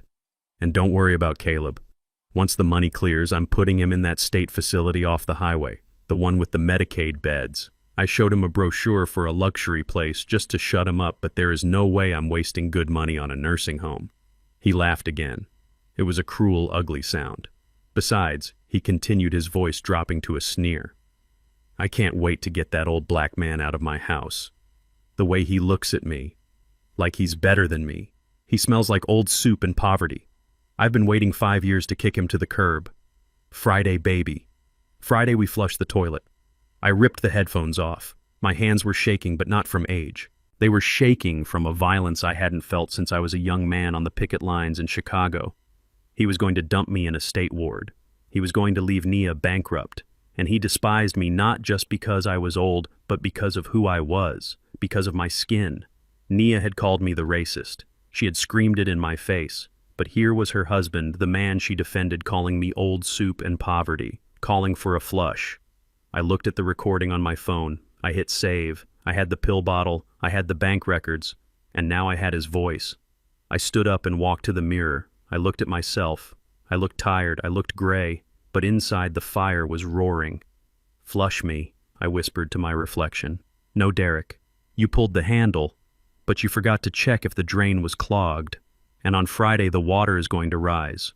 I put the phone in my pocket. I went downstairs. Derek was in the kitchen typing on his laptop. He looked up when I entered. He smiled, that fake plastic smile. "Hey, Caleb. Good nap."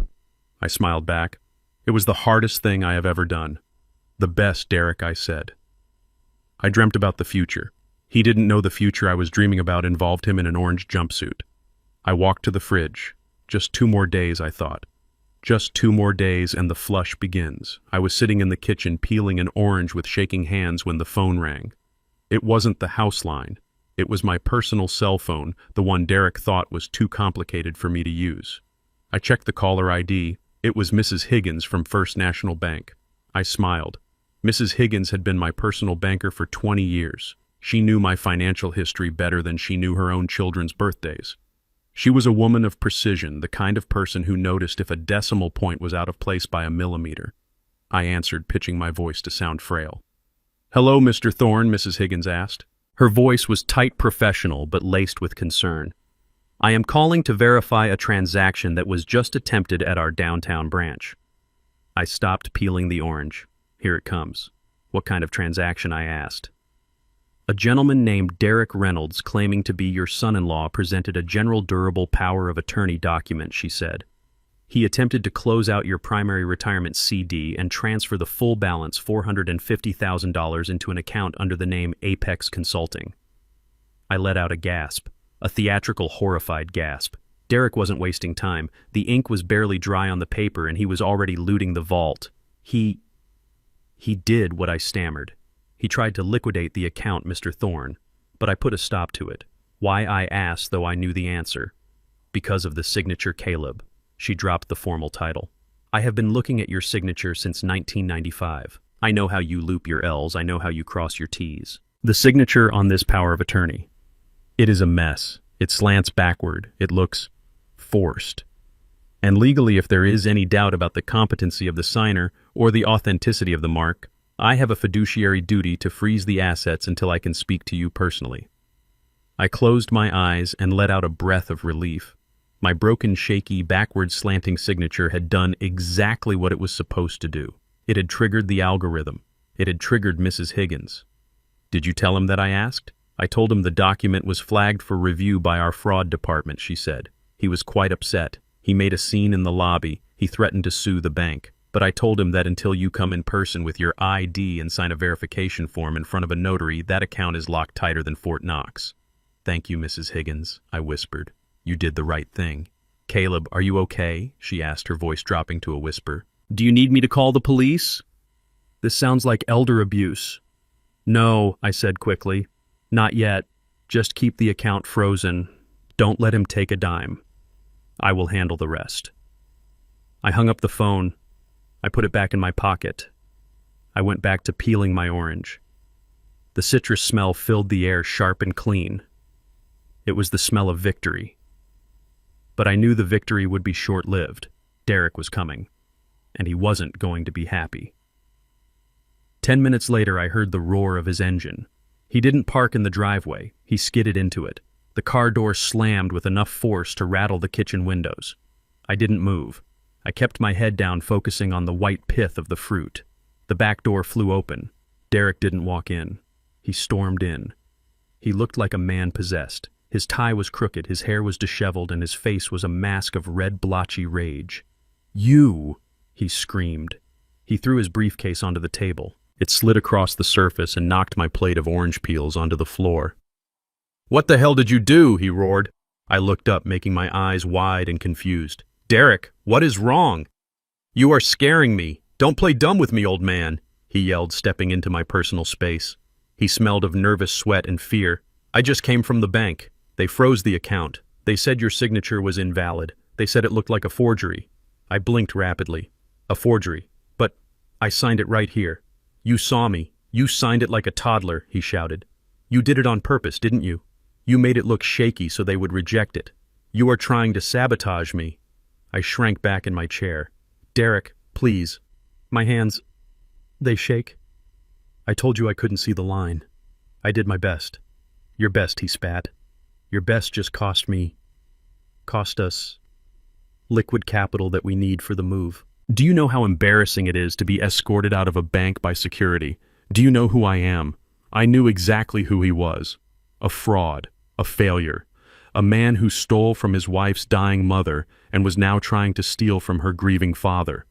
I'm sorry, I whimpered. I can call them. I can tell them it was me. No, he screamed. It is too late for that. The account is flagged. If you call now, they will ask questions. They will launch an investigation. He began to pace the kitchen, running his hands through his hair. He was unraveling. He needed that money today. He had probably promised it to someone dangerous, or maybe he needed it to cover the check he had written for the house purchase on Friday. Without my retirement funds, his Ponzi scheme was collapsing. He stopped pacing. He turned to look at me. The look in his eyes changed. It wasn't just anger anymore. It was hatred. Pure, unadulterated hatred. You are useless, he hissed. You have been a burden on this family for years. Beatrice coddled you. She treated you like a king and you were just a dead weight.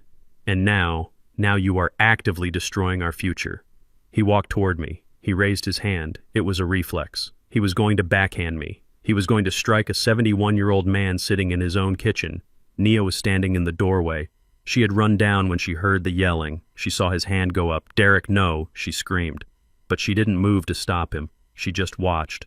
I looked at his hand. Then I looked at his eyes. And in that split second, I stopped acting. I stopped trembling. I stopped shrinking. I sat up straight. I locked my eyes onto his. I didn't blink. I gave him the look. It was the look I had given the mob enforcers on the Chicago docks in 1978 when they tried to bribe me to overlook a missing container. It was the look of a man who has seen evil and isn't impressed by it. It was the cold, hard stare of a predator who realizes the thing in front of him isn't a threat, but a nuisance.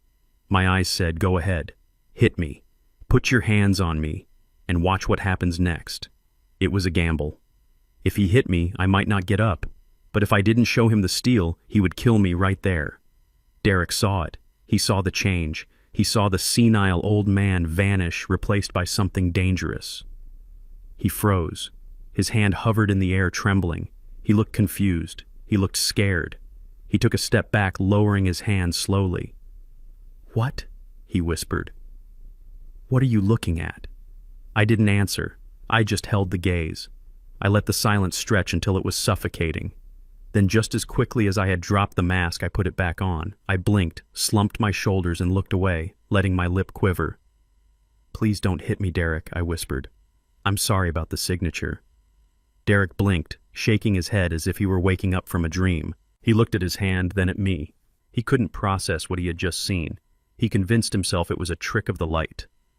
A flash of madness in an old man's brain. He lowered his arm completely. He took a deep breath, smoothing his suit jacket. He needed to regain control. He couldn't beat me physically. Something in his gut told him that was a bad idea, so he decided to beat me chemically. He turned to Nia. "Get the kit," he said. Nia went pale. "Derek, are you sure maybe he just needs to rest?" "Get the kit," he barked. "He is agitated. He is confused. He is having a psychotic episode. That is why he messed up the signature. He needs his medication. The doctor said we have to keep him calm until the move." Nia hesitated, then ran to the cabinet above the fridge. She pulled out a small black pouch. I knew what was in there. It was Derek's private stash of pharmaceuticals. Derek opened the pouch. He pulled out a bottle. It wasn't a pharmacy bottle. It was a clear glass vial with no label. Inside were blue pills. He shook 2 of them into his hand. "These are for your anxiety, Caleb," he said, his voice dropping to a fake, soothing tone that was more terrifying than his screaming. "Dr. Evans prescribed them. They will help you sleep. They will stop the shaking." I looked at the pills. They were bright blue. "I don't want them," I said. "I'm not anxious." "You are," Derek insisted. "Look at you. You are a mess. You are ruining everything because your brain isn't working right. Take the pills." He held them out to me. I looked at Nia. She was filling a glass of water. She wouldn't look at me. She was complicit. She was helping him drug her own father because she was too afraid to say no. I realized then that if I refused, he would force them down my throat. And if he forced them, he might accidentally kill me, or he might call the paramedics and have me committed tonight. I had to take them. Or at least I had to make him think I took them. I reached out with a shaking hand. I took the 2 blue pills. They felt chalky. "Good," Derek said. "Now swallow them." Nia handed me the water. Her fingers brushed mine. Her skin was ice cold. I put the pills in my mouth. I slid them under my tongue, a trick I had learned from a documentary about prison life. It was risky. If they dissolved too fast, I would be unconscious in 20 minutes. I took a big gulp of water. I swallowed loud and hard, letting the water go down but keeping the pills trapped. I opened my mouth to show him. I lifted my tongue just for a second, keeping the pills tucked deep in the pocket of my cheek. "See," I said. "All gone." Derek watched me closely. He wasn't entirely convinced. "Sit there," he ordered. "I want to see you relax." He pulled a chair up and sat opposite me. He was going to watch me until the drugs kicked in. He was going to wait for me to pass out. I sat there feeling the bitter taste of the chemical coating starting to bleed into my mouth. It tasted like metal and death. I had to hold it. I had to wait him out. 5 minutes passed. My mouth was filling with saliva. I wanted to gag. 10 minutes. I started to let my eyelids droop. I let my head nod forward. I let my breathing become heavy and rhythmic. "Is he out?" Nia whispered. Derek leaned forward. He snapped his fingers in front of my face. "Caleb," he said loudly. I didn't move. I kept my breathing steady. "Yeah, he's out," Derek said, leaning back with a sigh. "Thank God. That stuff is strong. It knocks out a horse." He stood up. "Let's get him to the couch," he said. "I don't want to drag him upstairs." They grabbed my arms. I stayed limp. They dragged me to the living room sofa and dumped me onto the cushions. Derek stood over me for a moment. "Stupid old bastard," he muttered. "You almost cost me everything today." He turned to Nia. "Pack his bag," he said. "Tomorrow morning we are not waiting for the closing. I'm taking him to the facility early. I'll tell them he's a danger to himself. With the power of attorney and the incident at the bank, I can have him committed on a 72-hour hold. That gives us enough time to close the sale on Friday without him interfering." Nia gasped. "But you said Silver Lake." "Forget Silver Lake. Derek snapped. We are broke, Nia. Unless that sale goes through on Friday, we are dead. He goes to the state ward tomorrow. End of story. He walked away. Nia followed him, sobbing quietly. I lay there on the couch, my eyes closed, my body limp. As soon as I heard them go upstairs, as soon as I heard the bedroom door click shut, I bolted upright. I ran to the downstairs bathroom. I spat the blue sludge into the toilet. I rinsed my mouth out with tap water, scrubbing my tongue with a towel until it bled. My heart was racing, not from the drug, but from the deadline, tomorrow. He wasn't waiting until Friday to get rid of me. He was moving the timeline up. He was going to lock me away in a psych ward tomorrow morning. The trap on Friday was too late. I wouldn't be there to spring it. I looked at myself in the mirror. My eyes were red. My face was haggard. I had to change the plan. I couldn't wait for the closing. I had to strike now. But I needed one more piece of evidence. I needed the money trail linked directly to the murder attempt. I looked at the blue stain in the toilet bowl before I flushed it. He had just tried to poison me, and now I was going to use his own poison to kill him. I pulled out the burner phone. I texted Rachel. Text timeline compromised. He is moving me tomorrow. We need to execute the nuclear option. I waited. 3 dots appeared. Text. Are you sure? Once we do this, there is no going back. You will lose the house to evidence lockup for months. I looked at the walls of my home. I looked at the photos Derek had taken down. Text, burn it down. I want him in cuffs by breakfast. I flushed the toilet. The sound of the rushing water was the only sound in the silent, deadly house. The sun came up on Wednesday morning like a bruise, purple and swollen against the gray Chicago sky. I hadn't slept, not really. I had spent the night in the guest room chair, watching the door, waiting for the sound of the enemy. My body ached. At 71, a night without a mattress feels like a beating. But the physical pain was nothing compared to the sharp, cold clarity in my mind. I was a soldier behind enemy lines, and my camouflage was my own aging body. I heard them moving downstairs around 7. The heavy, confident thud of Derek's dress shoes, the soft, shuffling slide of Nia's slippers. I could smell coffee and burnt toast. It was the smell of a normal morning which made the horror of what was happening feel even more surreal. I knew the play.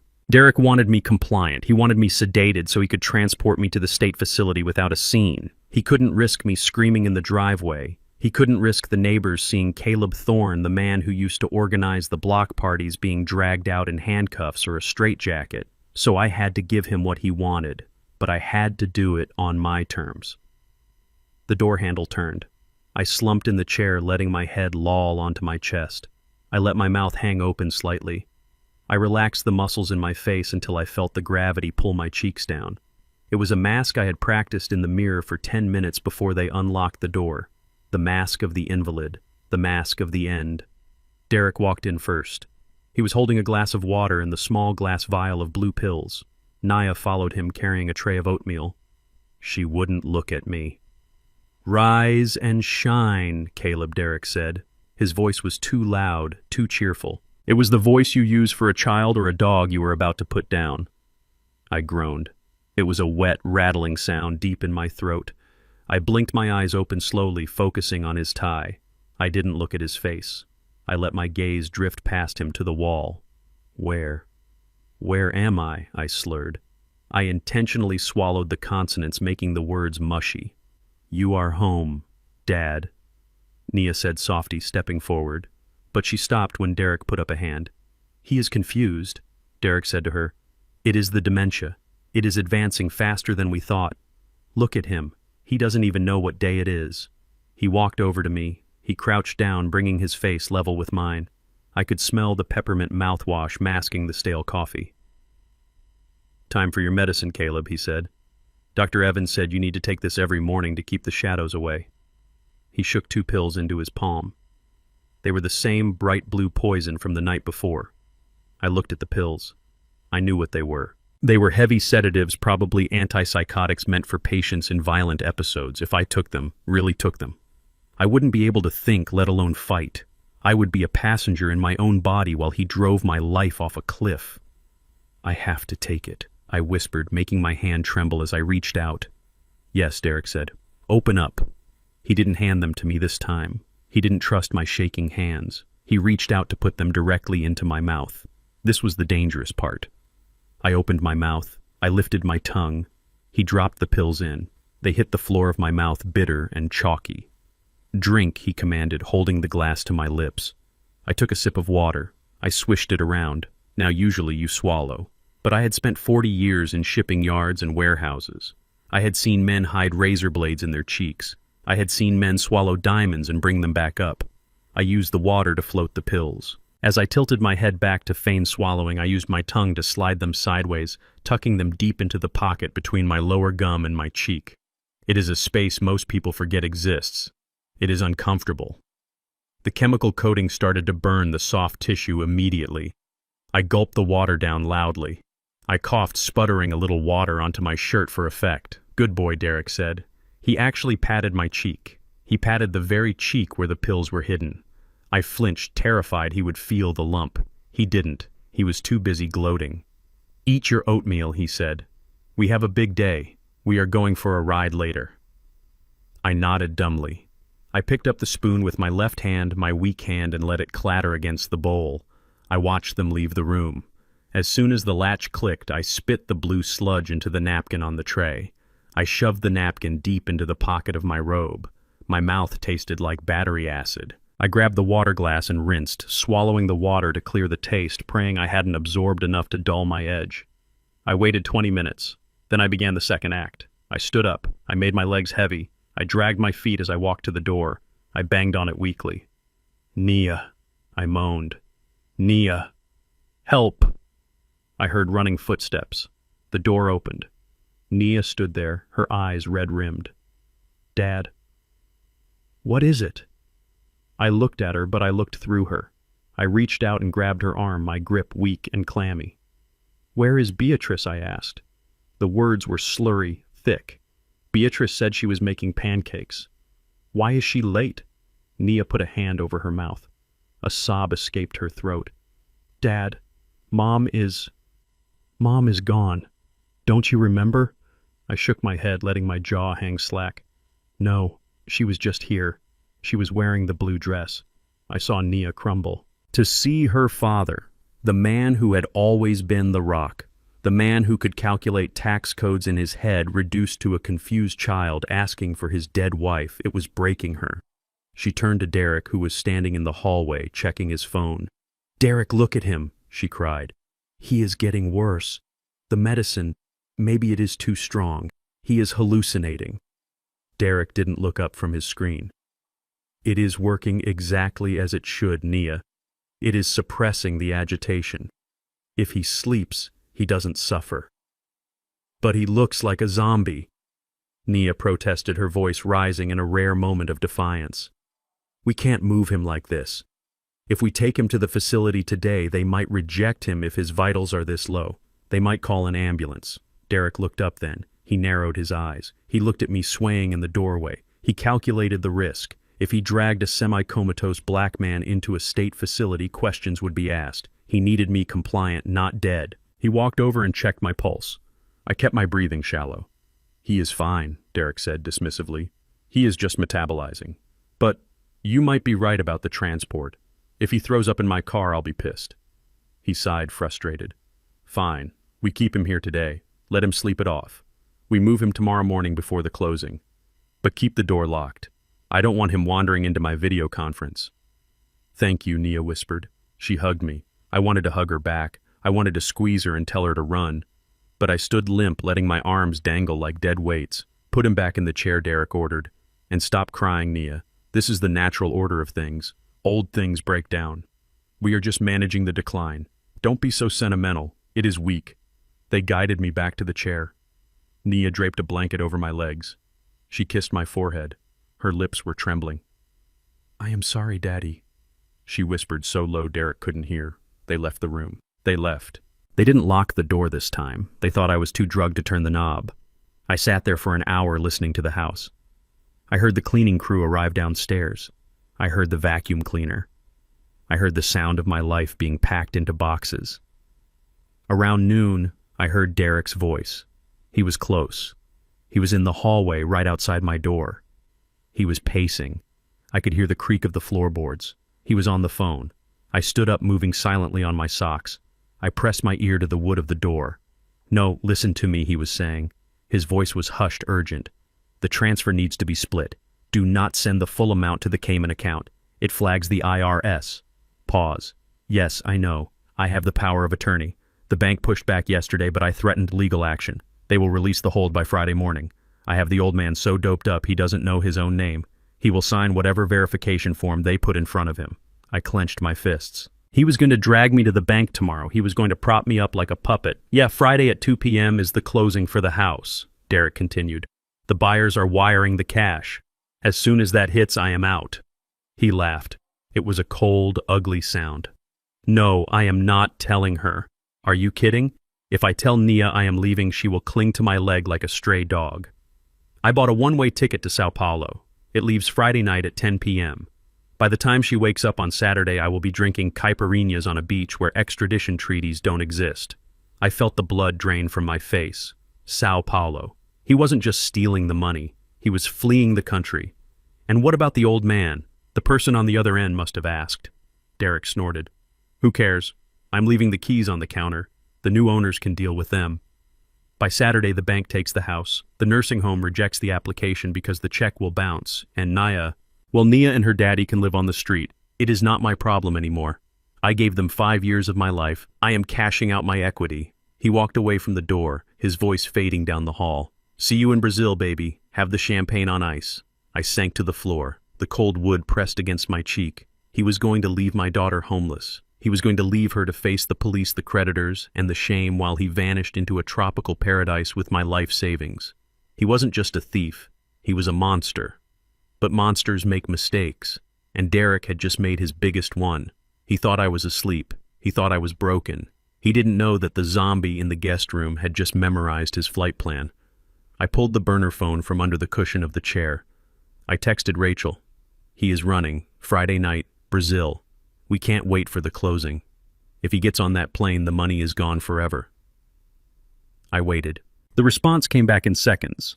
Then we moved the timeline up. Can you get him to the bank tomorrow? I typed back, my fingers flying across the screen. He is taking me there. He thinks he is going to force me to unlock the account. Let him, Rachel replied. Let him bring you to the bank. That is where we end it. I will have the police waiting in the vault. I looked at the blue stain on the napkin in my pocket. I stood up. I walked to the window and looked out at the gray sky. You want to go to the bank, Derek, I whispered. Fine, let's go to the bank. But you are not making a withdrawal. You are making a deposit, and the currency is going to be your freedom. Thursday morning arrived with a silence that felt heavy like the air before a tornado touches down. I was still sitting in the chair where I had spent the night, my body stiff, my mind sharpening itself against the whetstone of the coming conflict. I could hear Derek downstairs. He was on the phone again, his voice manic and loud. He was booking a limousine, he was ordering champagne, he was already celebrating a victory he hadn't won yet. I stood up and stretched, feeling the pop of my joints. The drugs I had pretended to take were supposedly wearing off, so I had to calibrate my performance. I couldn't be the drooling zombie of yesterday, but I couldn't be the sharp-eyed auditor either.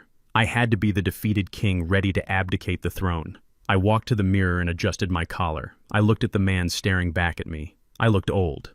Good. Let them see the wrinkles. They wouldn't see the iron underneath. I walked downstairs. Nia was in the kitchen packing boxes with a frantic energy that broke my heart. She looked up when I entered, fear flashing in her eyes. She expected me to be confused, to ask for Beatrice again. Good morning, daughter, I said. My voice was steady but quiet. Nia dropped a roll of tape. Dad, you seem better. I sat at the table. I folded my hands in front of me. The fog has lifted a little, I lied. I remember now. Beatrice is gone, the house is sold, and I am going away. Derek walked in, phone pressed to his ear. He froze when he saw me sitting there lucid. He hung up without saying goodbye. Well, look who's back from the dead, he sneered, pouring himself coffee. The blue pills wear off fast. I'll have to give you a double dose before we leave. You don't need to drug me, Derek, I said. I looked him in the eye, but I kept the fire hidden deep. I'm done fighting. Derek raised an eyebrow. He didn't believe me. He was a con man. He expected everyone else to be running a con, too. Is that so? He asked. Yesterday you looked ready to murder me. Yesterday I was grieving, I said. I took a breath, letting my shoulders slump in resignation. I spent the night thinking. You are right. I am 71. This house is too big. The maintenance, the taxes, it is too much. Maybe Silver Lake is what I need. Maybe it is time to rest. Derek's face relaxed. His ego was his Achilles heel. He wanted to be right more than he wanted to be safe. Finally, he said, exhaling a cloud of steam from his cup. Logic prevails, but I added, raising a finger. I have one condition. Derek stiffened. No conditions, Caleb. We hold all the cards. You sign or you go to the state ward. I know, I said. I will sign. I will sign everything. The deed, the bank transfer, the release forms. But I want to do it with dignity. What do you mean? Nia asked, stepping closer. I looked around the kitchen. This house. Beatrice and I hosted parties here for 40 years. 4th of July, Christmas, Thanksgiving. We never let a guest leave hungry. I don't want to sneak out the back door like a thief in the night. I want to walk out the front door. I turned to Derek. You said you have investors, partners, the people buying the house. Derek hesitated. Yeah. Vanguard Holdings. Invite them, I said. What? Invite them here. Tonight, for a farewell dinner. Derek laughed. It was a harsh, incredulous sound. You want to throw a party. We are moving you out tomorrow morning. No, I said. We do it tonight. Friday is the closing, right?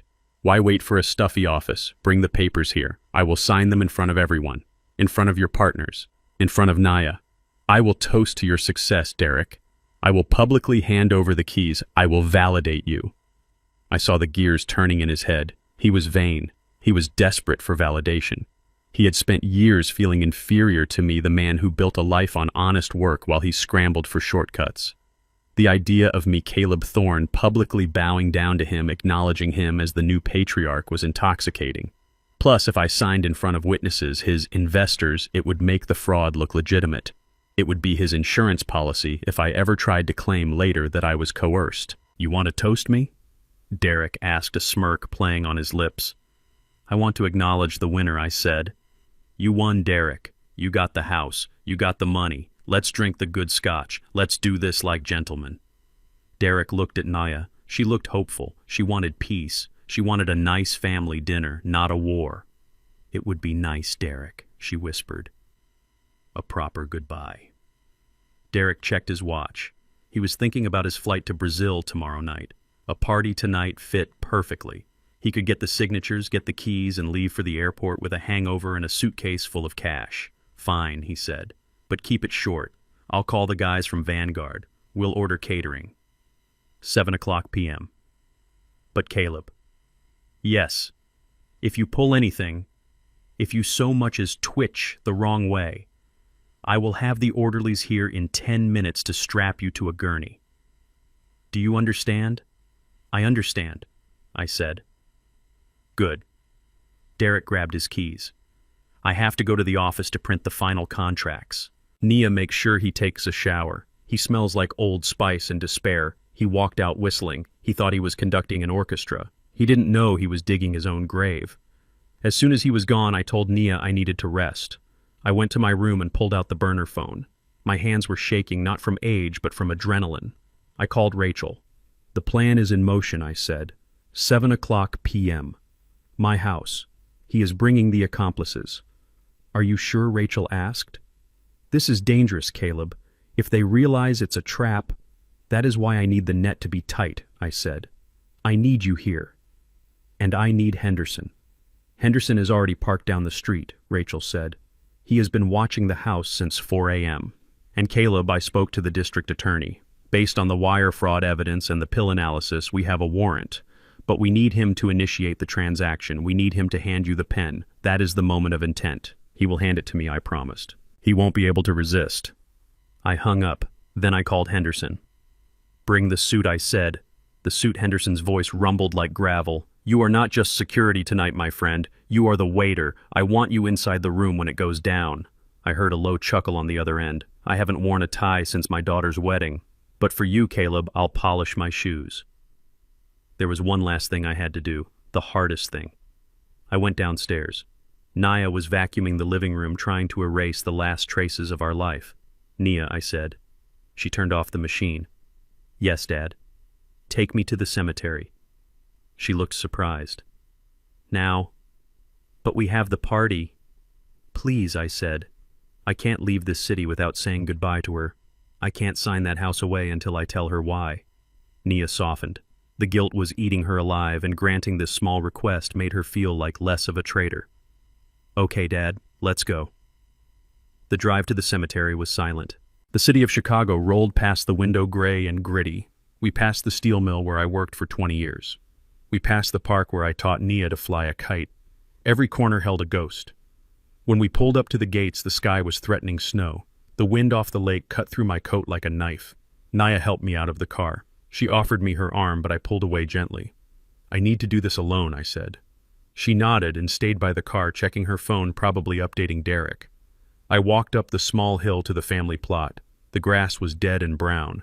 The headstone was fresh, the granite polished to a black mirror. Beatrice Thorne, beloved wife and mother. I stood there, leaning on my cane, letting the wind sting my eyes. I looked at the fresh dirt. I remembered the funeral, the fake tears on Derek's face, the confusion on mine. I knelt down. The ground was frozen hard.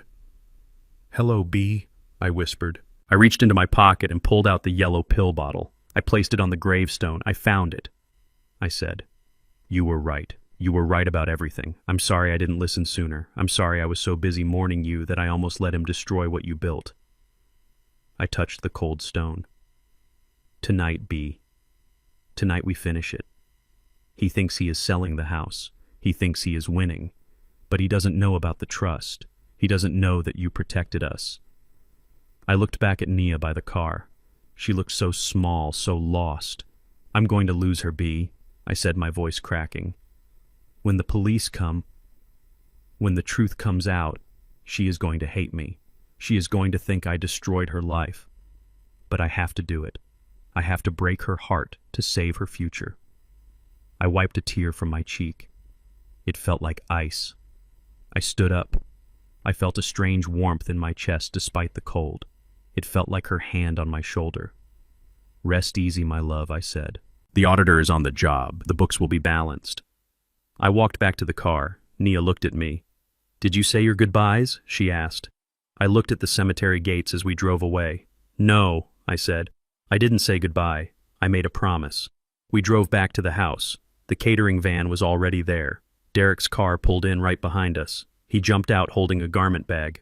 "Go get changed, Caleb," he shouted, clapping his hands. "Put on your best suit. The investors will be here in an hour." "It's showtime." I walked past him. I went up to my room. I opened the closet. My black suit hung there, the one I wore to church, the one I wore to the funeral. I put it on. I tied my tie with slow, deliberate movements. I looked at the man in the mirror. I wasn't Caleb the victim. I wasn't Caleb the father. I was the storm that was about to break. I checked my pocket. The burner phone was there. The pill bottle was there. I walked to the window. Down on the street, a black sedan was parked under the streetlight. I saw the silhouette of a large man in the driver's seat, Henderson. And behind him, further down the block, a nondescript van with tinted windows. Rachel and the FBI. The net was set. The shark was circling the bait.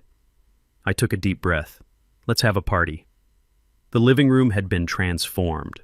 That was the first thing I noticed when I walked down the stairs in my funeral suit. The furniture had been rearranged to create a staging area in the center. My leather armchair, the one Beatrice had bought for my 60th birthday, had been pushed into a corner like a rejected prop. In its place stood the large mahogany dining table dragged in from the other room, covered in a white tablecloth that looked like a shroud. Derek had spared no expense for his victory lap. There were silver platters of shrimp that smelled faintly of iodine crystal flutes filled with amber champagne in a floral arrangement so large it blocked the view of the fireplace. But it was the people in the room who sucked the oxygen out of the air. Derek was standing by the bar, his face flushed, his movements jerky and manic. He was wearing a tuxedo for a house closing. It was absurd, but it fit his delusion. He saw himself as the great Gatsby, not a petty thief about to flee to Brazil. Next to him was Nia. She was wearing the black dress she had worn to her mother's wake. It was the only formal thing she had cleaned since she had packed everything else. She looked like a ghost. Her skin was pale, her eyes darting around the room, terrified of making eye contact with anyone. And then there were the guests. Derek had called them investors from Vanguard Holdings. I took one look at them and knew exactly what they were. The man sitting on the sofa was massive. His neck was thicker than my thigh and his suit strained against muscles that weren't built in a gym but in street fights. He had a scar running through his left eyebrow and hands that looked like sledgehammers. Derek introduced him as Mr. Moretti. Mr. Moretti didn't smile. He didn't stand up. He just looked at me with cold, dead eyes, assessing me the way a butcher assesses a side of beef. Next to him was a thin, nervous man with a briefcase handcuffed to his wrist.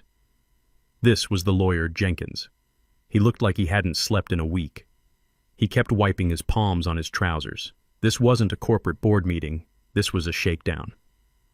Derek had borrowed money from dangerous people, and tonight was the repayment deadline.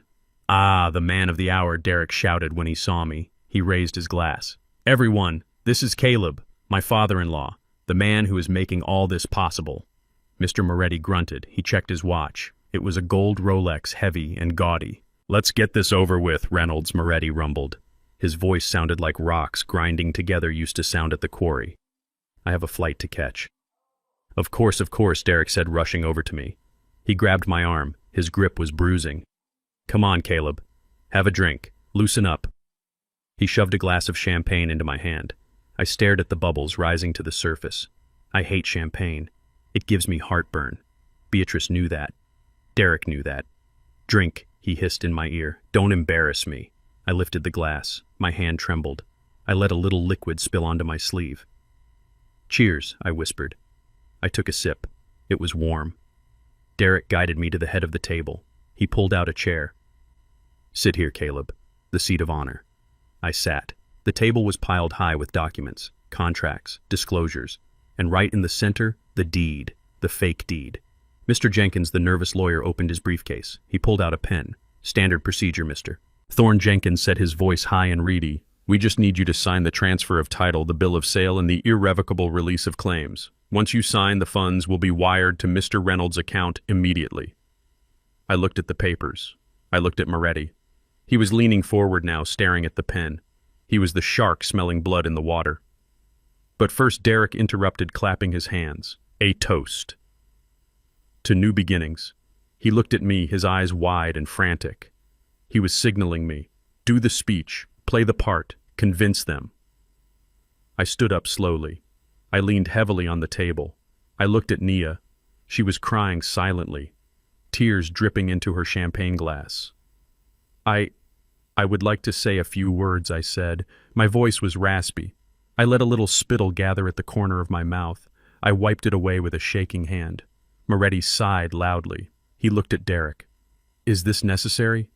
"He is just saying goodbye to the house," Derek said quickly. "Go ahead, Caleb. Make it quick." I looked around the room. I let my eyes wander to the ceiling, to the crown molding I had installed myself in 1985. I remember. I began, my voice drifting. I remember when we bought this house. It was raining. Beatrice. She was wearing a yellow raincoat. She slipped on the mud in the driveway. I chuckled softly, a senile wandering sound. She laughed. She sat there in the mud and laughed. She said, "Caleb, this is good soil. We can grow things here." And we did. We grew a life. I paused. I looked at Derek. He was tapping his foot so hard the floor was vibrating. "We had a dog named Buster." I continued, ignoring Derek's glare. "He used to chew on the baseboards, right over there." I pointed a shaking finger at the corner. "And the Christmas of '98. The tree fell over. It broke the window. It was so cold that night. We all slept in the living room under blankets. Nia, you were so small then. You curled up on my chest." Nia let out a sob. She covered her mouth with her hand. "Stop it, Dad," she whispered. "Please." "I am just remembering," I said, looking at her with wide, innocent eyes. "Why can't I remember I am leaving tomorrow, aren't I? I am going to the place with the lake." "Silver Lake," Derek cut in. "Yes, Caleb, you are going to the lake, but you have to sign first. The car is waiting." He picked up the pen. He tried to shove it into my hand. "Sign the papers, Caleb."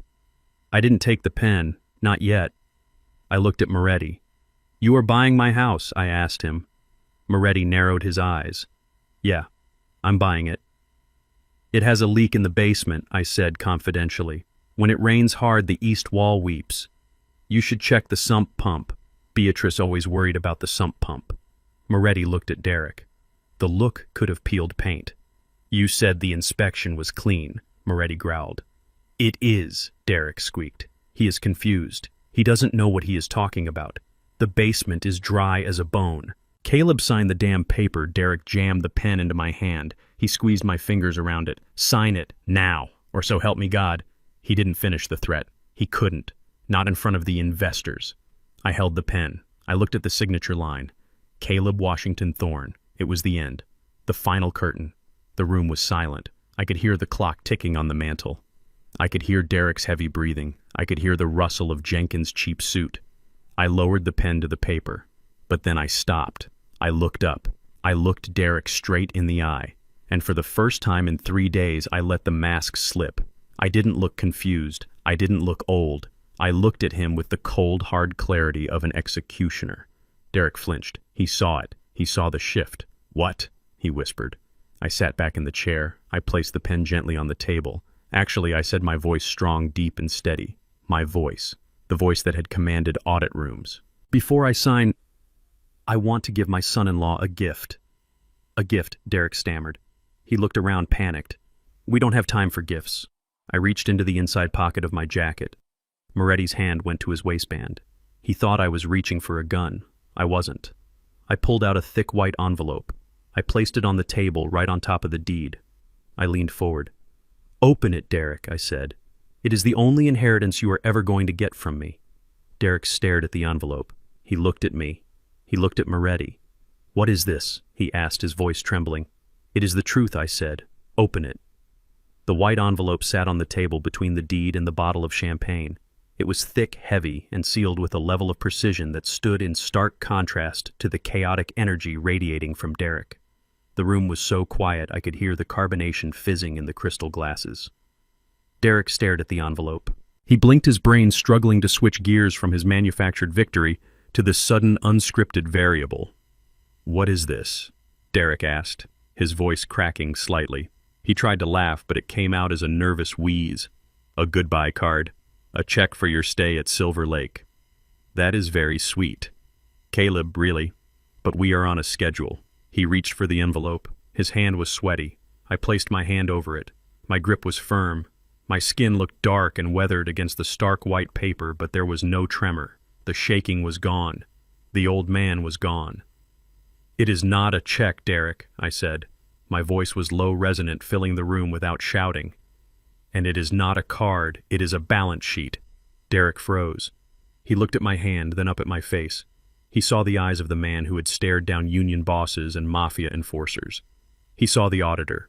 A balance sheet, he whispered. I slid the envelope across the smooth tablecloth. I didn't slide it to Derek. I slid it to the man sitting on the sofa. Mr. Moretti, I said, I think you should open it, since you are the primary investor here. Moretti looked at me, then at the envelope. He put down his champagne glass. He didn't look bored anymore. He looked curious. He leaned forward, the leather of the sofa creaking under his massive frame, and picked it up. What are you doing? Derek snapped, his eyes darting between me and the mobster. That is private family correspondence. Give it back. Open it, I commanded Moretti. Moretti ripped the seal. He pulled out a stack of papers. They were spreadsheets, color-coded, highlighted, annotated in my precise architectural handwriting. What am I looking at? Moretti grumbled, squinting at the columns of numbers. Turn to page 4, I said. Look at the transaction dated November 12th. Moretti flipped the pages. His thick finger traced the line. Wire transfer, $500,000. Incoming from Titan Ventures. Moretti read. That is your shell company, isn't it, Mr. Moretti? I asked. Titan Ventures. That is the money you gave Derek to invest in this so-called real estate opportunity. Moretti grunted. Yeah, that's my buy-in. So what? Now look at the next line, I said. The outgoing transfer. Same day. 3 hours later. Moretti moved his finger down. He frowned. The scar on his eyebrow twitched. Transfer to Lucky 88 Holdings, he read. Derek's face went the color of ash. He lunged forward. Stop. That is confidential. He is crazy. He printed out fake papers. Moretti didn't look up. He held up a hand, a massive palm that stopped Derek in his tracks like a brick wall. "Sit down, Reynolds," Moretti growled. His voice was quiet, dangerous. He turned back to me. "Who is Lucky 88 Holdings?" I leaned back in my chair, crossing my arms. "I did some digging," I said, calm as a frozen lake. "Lucky 88 isn't a holding company. It isn't a hedge fund. It is an offshore account registered in Malta. It is the parent company of a website called Ace High Poker." The air left the room. Moretti went still. Absolutely still. It was the stillness of a predator before the strike.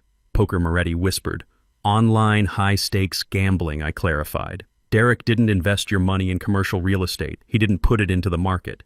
He wired $500,000 of your cash directly into a digital casino. And if you look at the win-loss column on page 5, I paused for effect. You will see that he lost it all in 48 hours. He played baccarat until the balance was 0. Lies. Derek screamed. He slammed his hands on the table, rattling the silverware. He is lying. He is senile. Look at him. He thinks he is an auditor, but he has dementia. He printed this off the internet. I didn't flinch. I just looked at Jenkins, the nervous lawyer. "Mr. Jenkins," I said, "you are a notary, correct?" Jenkins nodded, terrified. "Yes. Look at the bank stamps on those statements," I said. "They are authenticated. I had them certified this morning." Moretti was flipping through the pages faster now. He wasn't looking at me anymore. He was looking at Derek, and the look on his face was terrifying. It was a mixture of disbelief and homicidal rage. "You lost my money?" Moretti asked. His voice was barely audible. "You told me it was in a secured escrow account. You told me we were waiting on the title transfer." It is in escrow," Derek stammered, backing away. "The old man forged these. He is trying to sabotage the deal because he hates me. He hates that I am white. He is a racist, old lunatic." I stood up then. I picked up another sheet of paper from the envelope. "Nia," I said. My daughter was sitting frozen in her chair, tears drying on her cheeks. She looked paralyzed. "Come here, Nia." She didn't move. "Come here," I commanded. She stood up trembling and walked over to me. "Look at this," I said. I handed her the page. It was a copy of the life insurance payout request. "Derek told you he needed your signature for a tax document last month, didn't he?" I asked. Nia nodded, sniffling. "Yes, for the estate taxes." "Look at the signature," I said. "Is that your handwriting?" Nia looked. She squinted. "No," she whispered. "The I is wrong. I don't loop the I like that. That is because Derek signed it," I said. "He forged your name to cash out your mother's policy, $50,000. And look where it went." I pointed to the destination account. "Apex Consulting," Nia read. "And from Apex Consulting I asked." She followed the line. "Tiffany's Jewelry, $4,000. The Ritz-Carlton, $2,000. Porsche lease payments." I watched her face. I watched the realization crash into her like a tidal wave. The denial was a strong wall, but numbers are a wrecking ball. She couldn't deny the math. She couldn't deny the dates. "He bought a bracelet," Nia whispered. "A diamond tennis bracelet." I never got a bracelet." "No," I said gently. "You didn't, because he didn't buy it for you." Nia turned to look at Derek. Her eyes were wide, filled with a horror that was painful to witness. "Derek," she asked, Who got the bracelet?" Derek was cornered. He was standing between the table and the fireplace, trapped between a mobster who wanted his blood and a wife who had just found out she was the bankroll for his mistress. He snapped. "Shut up!" he screamed at Nia. "Shut up, you stupid cow!" The room gasped. He turned to me. His face twisted into a mask of pure ugliness. "You think you are so smart, don't you, Caleb? You think you caught me? You are nothing. You are a broken-down old man living in a house you can't afford." He pointed a shaking finger at Moretti. "And you think you can scare me? I have the deed. I have the power of attorney. This house is mine. I am selling it to Vanguard Holdings right now, and I am taking my commission, and there is nothing any of you can do about it." He grabbed the pen from the table. He grabbed the deed. "I am signing it," he yelled. "I am signing as his proxy." He pressed the pen to the paper, scribbling frantically, as if ink on a page could magically conjure the money he had already lost. "That is enough," I said. I didn't shout. I just spoke with finality. Derek looked up, his chest heaving. "You can't stop me. It is legal. I have the power." "You have nothing." "Derek," I said. I reached into the envelope one last time. I pulled out a single document. It was stamped with the official seal of the Cook County Recorder of Deeds. "This is the deed to the house," I said, holding it up. Derek laughed. "That is a copy. I have the original in the safe." "No," I said. "This is the deed to the Beatrice Thorne Living Trust, dated 3 weeks ago." Derek stopped laughing. "The house doesn't belong to me," I said. "And it doesn't belong to Nia. It belongs to the trust, and I am the sole trustee. The power of attorney you bullied me into signing, it allows you to manage my personal assets. But this house isn't a personal asset anymore. It is a corporate entity." I took a step closer to him.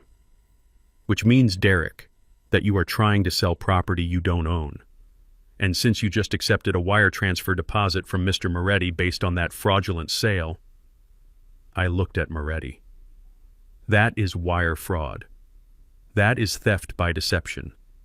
And since the amount is over $100,000, that is a Class X felony."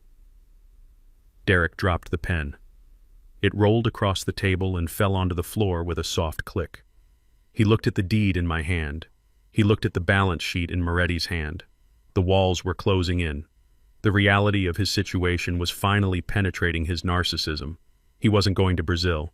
He wasn't going to Silver Lake. He looked at Moretti. Moretti was standing up. He was cracking his knuckles. "You spent my money on poker?" Moretti asked, stepping around the table.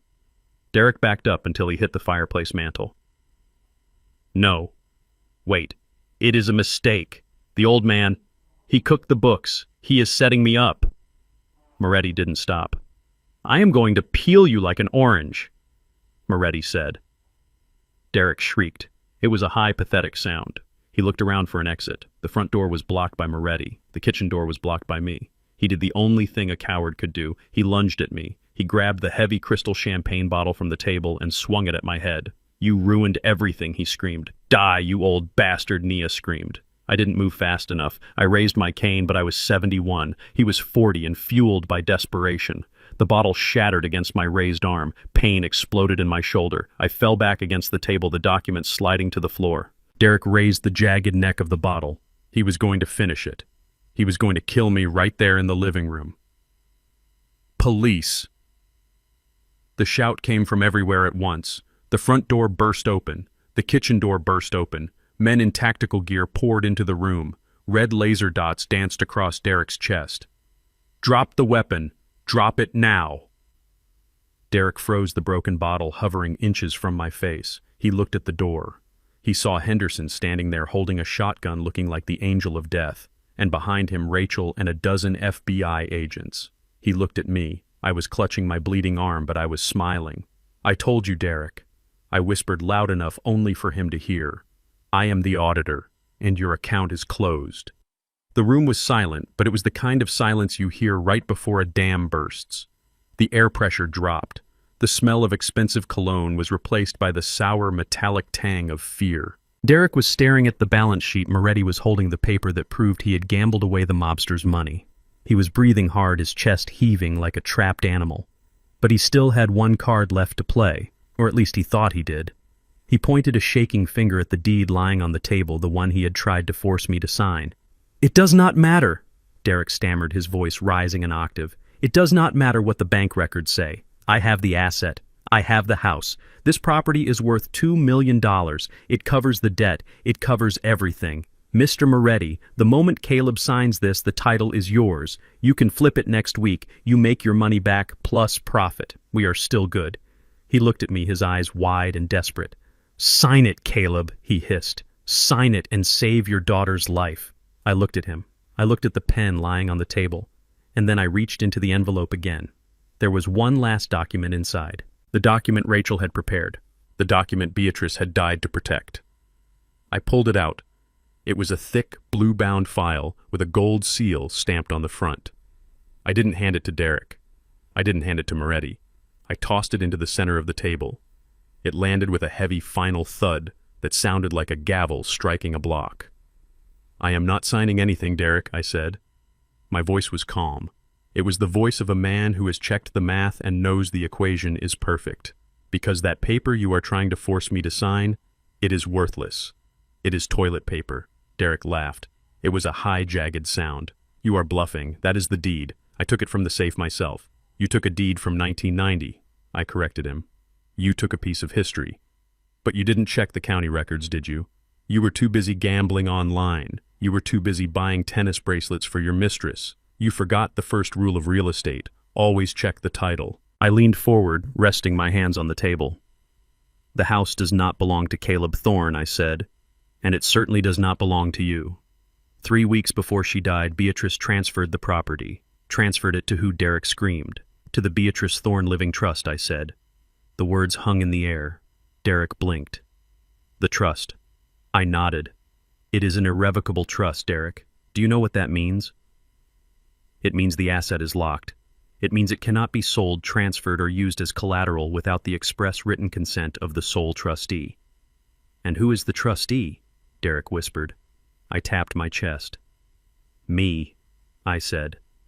"Only me, not Naya, and definitely not you." I picked up the blue file and flipped it open to the ownership page. I spun it around so Moretti could see. "Mr. Moretti," I said, "you can read, can't you?" "Look at the owner of record." Moretti looked down. He read the line. "Beatrice Thorne Living Trust." He looked up at Derek. "You sold me a house you don't own?" Moretti asked. His voice was dangerously quiet. "No." Derek backed away, his hands up. "It is a trick. He is lying. He forged it. It is filed with the county," I said. "It is public record. You can check it on your phone right now. Go ahead. Look up the parcel number."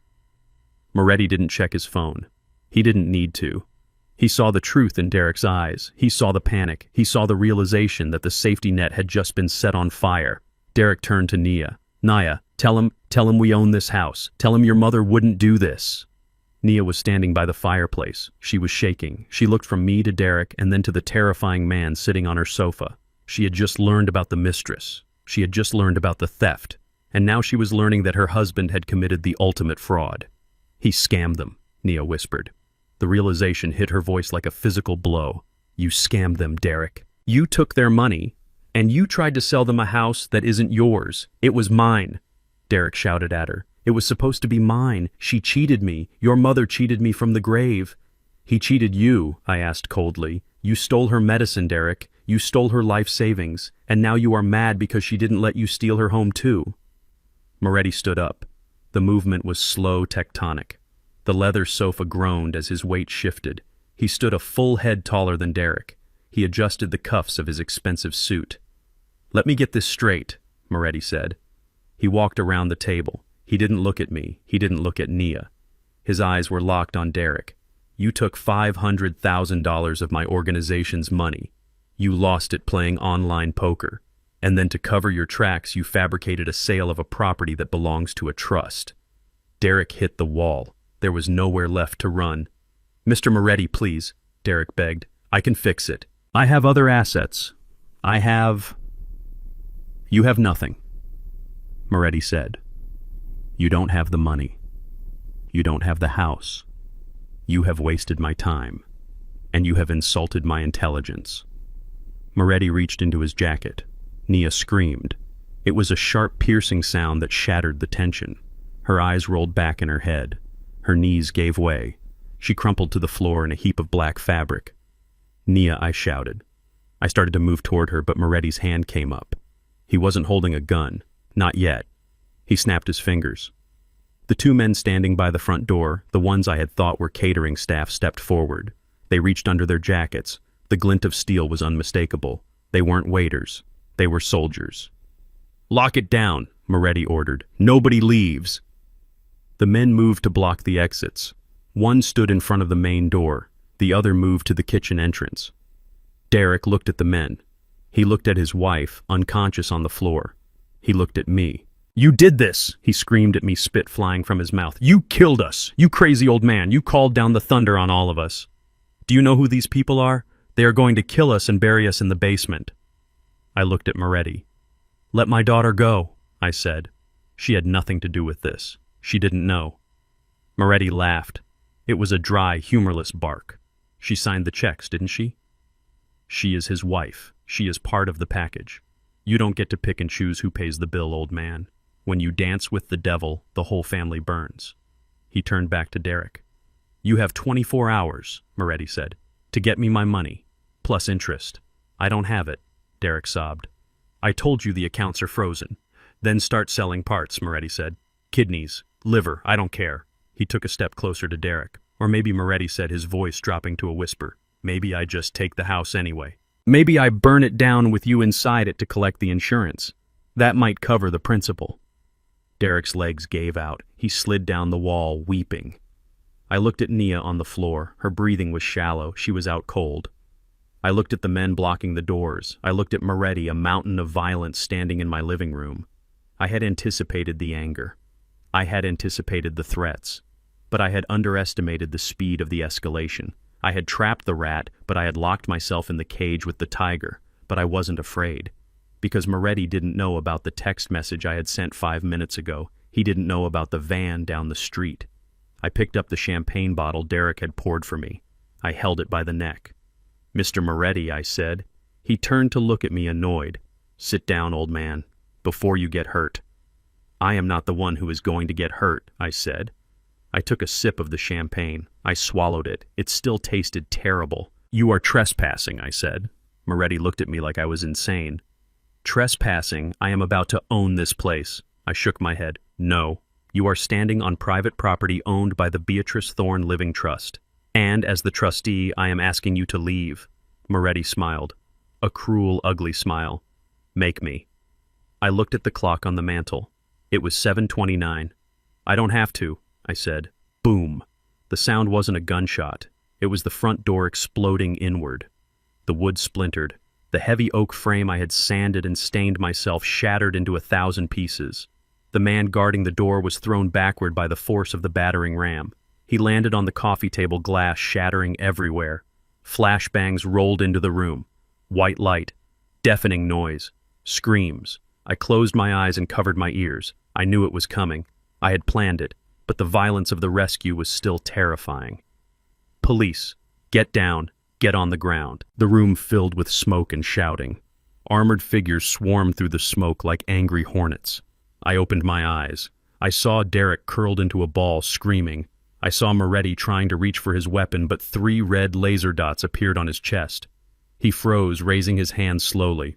I saw Henderson stepping through the ruined doorway, his shotgun leveled, and behind him Rachel walking through the debris in her high heels like she was walking down a runway. I looked down at Nia.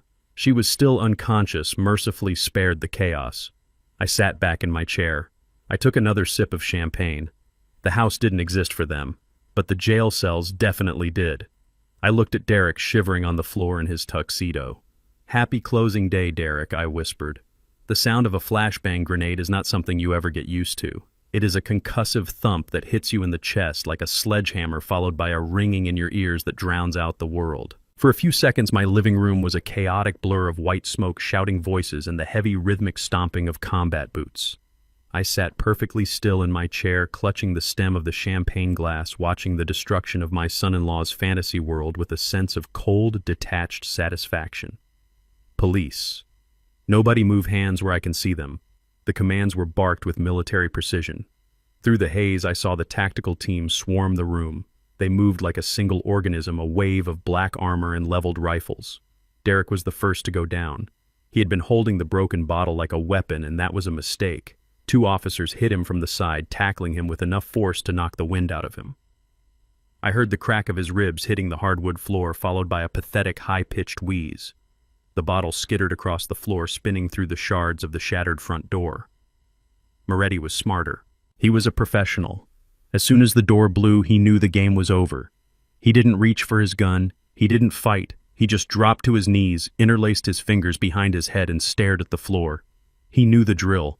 But his eyes were burning holes into Derek. If looks could kill, Derek would have been dead before the handcuffs clicked. I watched as they zip-tied Derek's hands behind his back. He was sobbing now, face pressed against the floorboard, screaming about his rights, screaming about police brutality, screaming that he was a victim. It was embarrassing. It was the sound of a bully who had finally met someone bigger than him. The smoke began to clear. Through the ruined doorway, Henderson stepped in. He had lowered his shotgun, but he still looked terrifying. He was wearing his Sunday suit just like I asked, but he wore it like armor. He scanned the room, saw me sitting safely in the chair, and gave me a curt nod. Behind him came Rachel. She stepped over the debris of the doorframe with the grace of a queen entering her court. She wasn't looking at the criminals. She was looking at the lead detective, a tall man named Miller, who I had met briefly when we set up the sting. "Secure the scene," Rachel said, her voice cutting through the noise. "We have multiple felonies in progress: wire fraud, attempted assault with a deadly weapon, and racketeering." Detective Miller walked over to Derek, grabbed him by the back of his tuxedo jacket, and hauled him to his knees. Derek's nose was bleeding. He looked at me, his eyes wide with shock and betrayal. "Caleb, tell them!" Derek shouted, spitting blood. "Tell them this is a misunderstanding. I was just trying to help you. I was selling the house for you." I stood up. My legs were steady. The adrenaline was fading, replaced by a heavy, somber resolve. I walked over to where Derek was kneeling. I looked down at him. From this angle, he looked small. He looked like the petty, greedy child he had always been. "You were selling a house you didn't own, Derek," I said calmly, "to pay a debt that wasn't mine. That is not help. That is theft." I didn't know, Derek pleaded, looking at the officers. "I didn't know about the trust. It is a civil matter. This isn't criminal. I just made a mistake with the paperwork." Rachel stepped forward. She was holding the blue folder I had tossed on the table. "The wire transfer of $100,000 from Mr. Moretti hit your offshore account 10 minutes ago, Derek," she said. "We tracked the IP address. You accepted funds for a fraudulent sale. That is federal wire fraud. That is 20 years right there." Derek went pale. "But I haven't spent it. I can give it back." "It doesn't matter," I said. "You crossed the line, but that is not why you are going to die in prison." "Derek." I reached into my pocket. My hand brushed against the cool plastic of the yellow pill bottle. This was the moment. This was for Beatrice. I pulled out the bottle. I also pulled out the burner phone. "Detective Miller," I said, "I would like to submit evidence regarding a homicide." The room went deadly silent. Even Moretti looked up from the floor. "Homicide," Derek whispered. Who died?" "My wife," I said. I placed the yellow bottle on the table right next to the fake deed. "This is the bottle of digoxin my wife took every morning for her heart," I explained, addressing the detective but keeping my eyes locked on Derek. 2 weeks ago, I picked up a refill from the pharmacy. The pills were standard. But after she died, after she collapsed in this kitchen, I found this bottle in the trash." I pointed a finger at the bottle. "These are not heart pills. These are diet supplements containing ephedrine, a stimulant. Someone swapped them. Someone replaced her life-saving medication with a drug guaranteed to stop her heart." Derek started shaking his head violently. No, that is crazy. She must have bought them. She was always worried about her weight." I unlocked my phone. I opened the audio file I had recorded yesterday, the one where he was bragging to his mistress. I pressed play. Derek's voice filled the silent room, tinny but unmistakable. "Yeah, well, we have to endure it for a few more days. And don't worry about Caleb. Once the money clears, I'm putting him in that state facility. The way he looks at me, like he's better than me. I've been waiting 5 years to kick him to the curb." "Friday, baby. Friday we flushed the toilet." I stopped the recording. "You admitted to the plan, Derek," I said. "You admitted to getting rid of me. And you admitted to waiting 5 years. You killed Beatrice because she found out you were stealing. She found the pills, didn't she? She wrote it in her diary. And you killed her before she could tell me." Derek looked around the room. He saw the disgust on the faces of the officers. He saw the cold fury in Henderson's eyes. He saw the realization that there was no lawyer on earth who could talk him out of this. He tried to stand up, but the detective forced him back down. "Check the bottle for fingerprints," I told the detective. "I haven't touched the lid since I found it. You will find his prints on the cap, and you will find his prints on the original bottle he threw away in the outside bin which Mr. Henderson recovered this morning." Derek let out a sound that wasn't human. It was a wail of pure terror. "I didn't mean to," He screamed. It was an accident. I just wanted to scare her. She was going to cut me off. She was going to ruin everything. You just confessed, Rachel said coldly. You have the right to remain silent, Derek. I suggest you start using it. Detective Miller nodded to his men. Get him out of here. And get the other one too. 2 officers grabbed Moretti. They hauled him up. He didn't struggle. He stopped as he passed me. You got guts, old man. Moretti grunted. I'll give you that. I looked at him. Tell your friends, I said. The Thorne family is closed for business. Moretti actually smirked before they shoved him out the door. Then they grabbed Derek. They dragged him toward the shattered entrance. He was kicking and screaming, his tuxedo torn, his dignity gone. And that was when Naya woke up. She had been lying on the floor behind the sofa, shielded from the worst of the raid. She stirred, groaning, and sat up. She looked around the ruined room. She saw the police. She saw the smoke. And then she saw her husband in handcuffs being dragged away like a rabid dog. Derek, she screamed. She scrambled to her feet, stumbling in her heels. Derek, what is happening? She ran toward him. An officer stepped in to block her, but she tried to push past him. Let him go. That is my husband, Derek heard her voice. He twisted his head around. He saw her. And in that moment, facing life in prison, facing the end of his world, Derek Reynolds did the only thing he knew how to do. He looked for a scapegoat. He looked for someone else to carry the weight. He stopped struggling. He looked straight at Nia. It was her idea, he screamed. Nia froze. The room froze. What Nia whispered. She knew Derek yelled, his voice echoing off the walls. She knew everything. She helped me switch the pills. She hated her mother. She wanted the inheritance. She told me to do it. I felt my stomach turn. It was a lie. A vile, desperate lie. Nia was weak. She was blind, but she wasn't a killer. But Derek was willing to destroy his own wife, the woman who had defended him against me for years, just to create reasonable doubt for himself. No, Nia gasped, backing away. Derek, what are you saying? She is the one who forged the insurance checks. Derek continued, spitting the words out. Check the accounts. They are in her name. She is the mastermind. I just did what she told me. She wanted the old man dead too. The detective looked at Nia. He looked at Rachel. Is that true? The detective asked. Nia looked at Derek. She looked at the man she had loved, the man she had chosen over her parents, the man she had called a visionary. She saw the truth finally. Not the financial truth, not the legal truth, but the emotional truth. He didn't love her. He had never loved her. She was just a tool. And now that the tool was broken, he was discarding it to save his own skin. Derek, Nia whimpered. How could you... Take her too, Derek screamed as they dragged him out the door. Arrest her. She is the accomplice. Don't let her get away. His voice faded as they shoved him into the back of a squad car outside, but the words hung in the air like poison gas. Nia stood in the center of the room alone. The police were looking at her with suspicion. The detective took a step toward her. Ma'am, we are going to need to ask you some questions, the detective said. Nia didn't answer. She looked at me. Her eyes were empty. The light inside her had gone out. She looked like a child who had just watched her house burn down and realized she was holding the matches. I stood there clutching my cane. I had won. I had avenged Beatrice. I had saved the house. I had destroyed the monster. But looking at my daughter broken and accused by the man she worshipped, I realized the cost of the victory.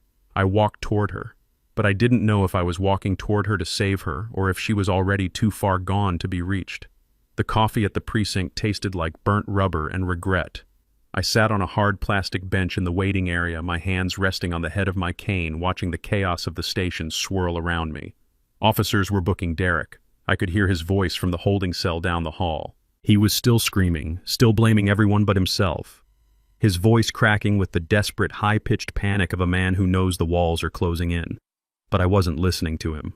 I was watching the door of the interview room where they had taken Nia. Rachel sat next to me. She had traded her high heels for a pair of sensible flats she kept in her bag, but she still looked like a warrior resting after a battle. She tapped away on her tablet, finalizing the destruction of Derek's life. They are going to release her, Rachel said without looking up. The district attorney is declining to press charges against Nia for now. She is cooperating. She gave them access to the laptop. She gave them the passwords to the offshore accounts. She is singing like a canary, Caleb. I nodded slowly. Good.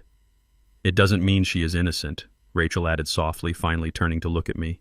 It just means she is useful. The door to the interview room opened. Nia stepped out. She looked terrible. The mascara had run down her face in black rivers. Her dress, the one she had worn to the party to celebrate my eviction, was wrinkled and stained. She looked small.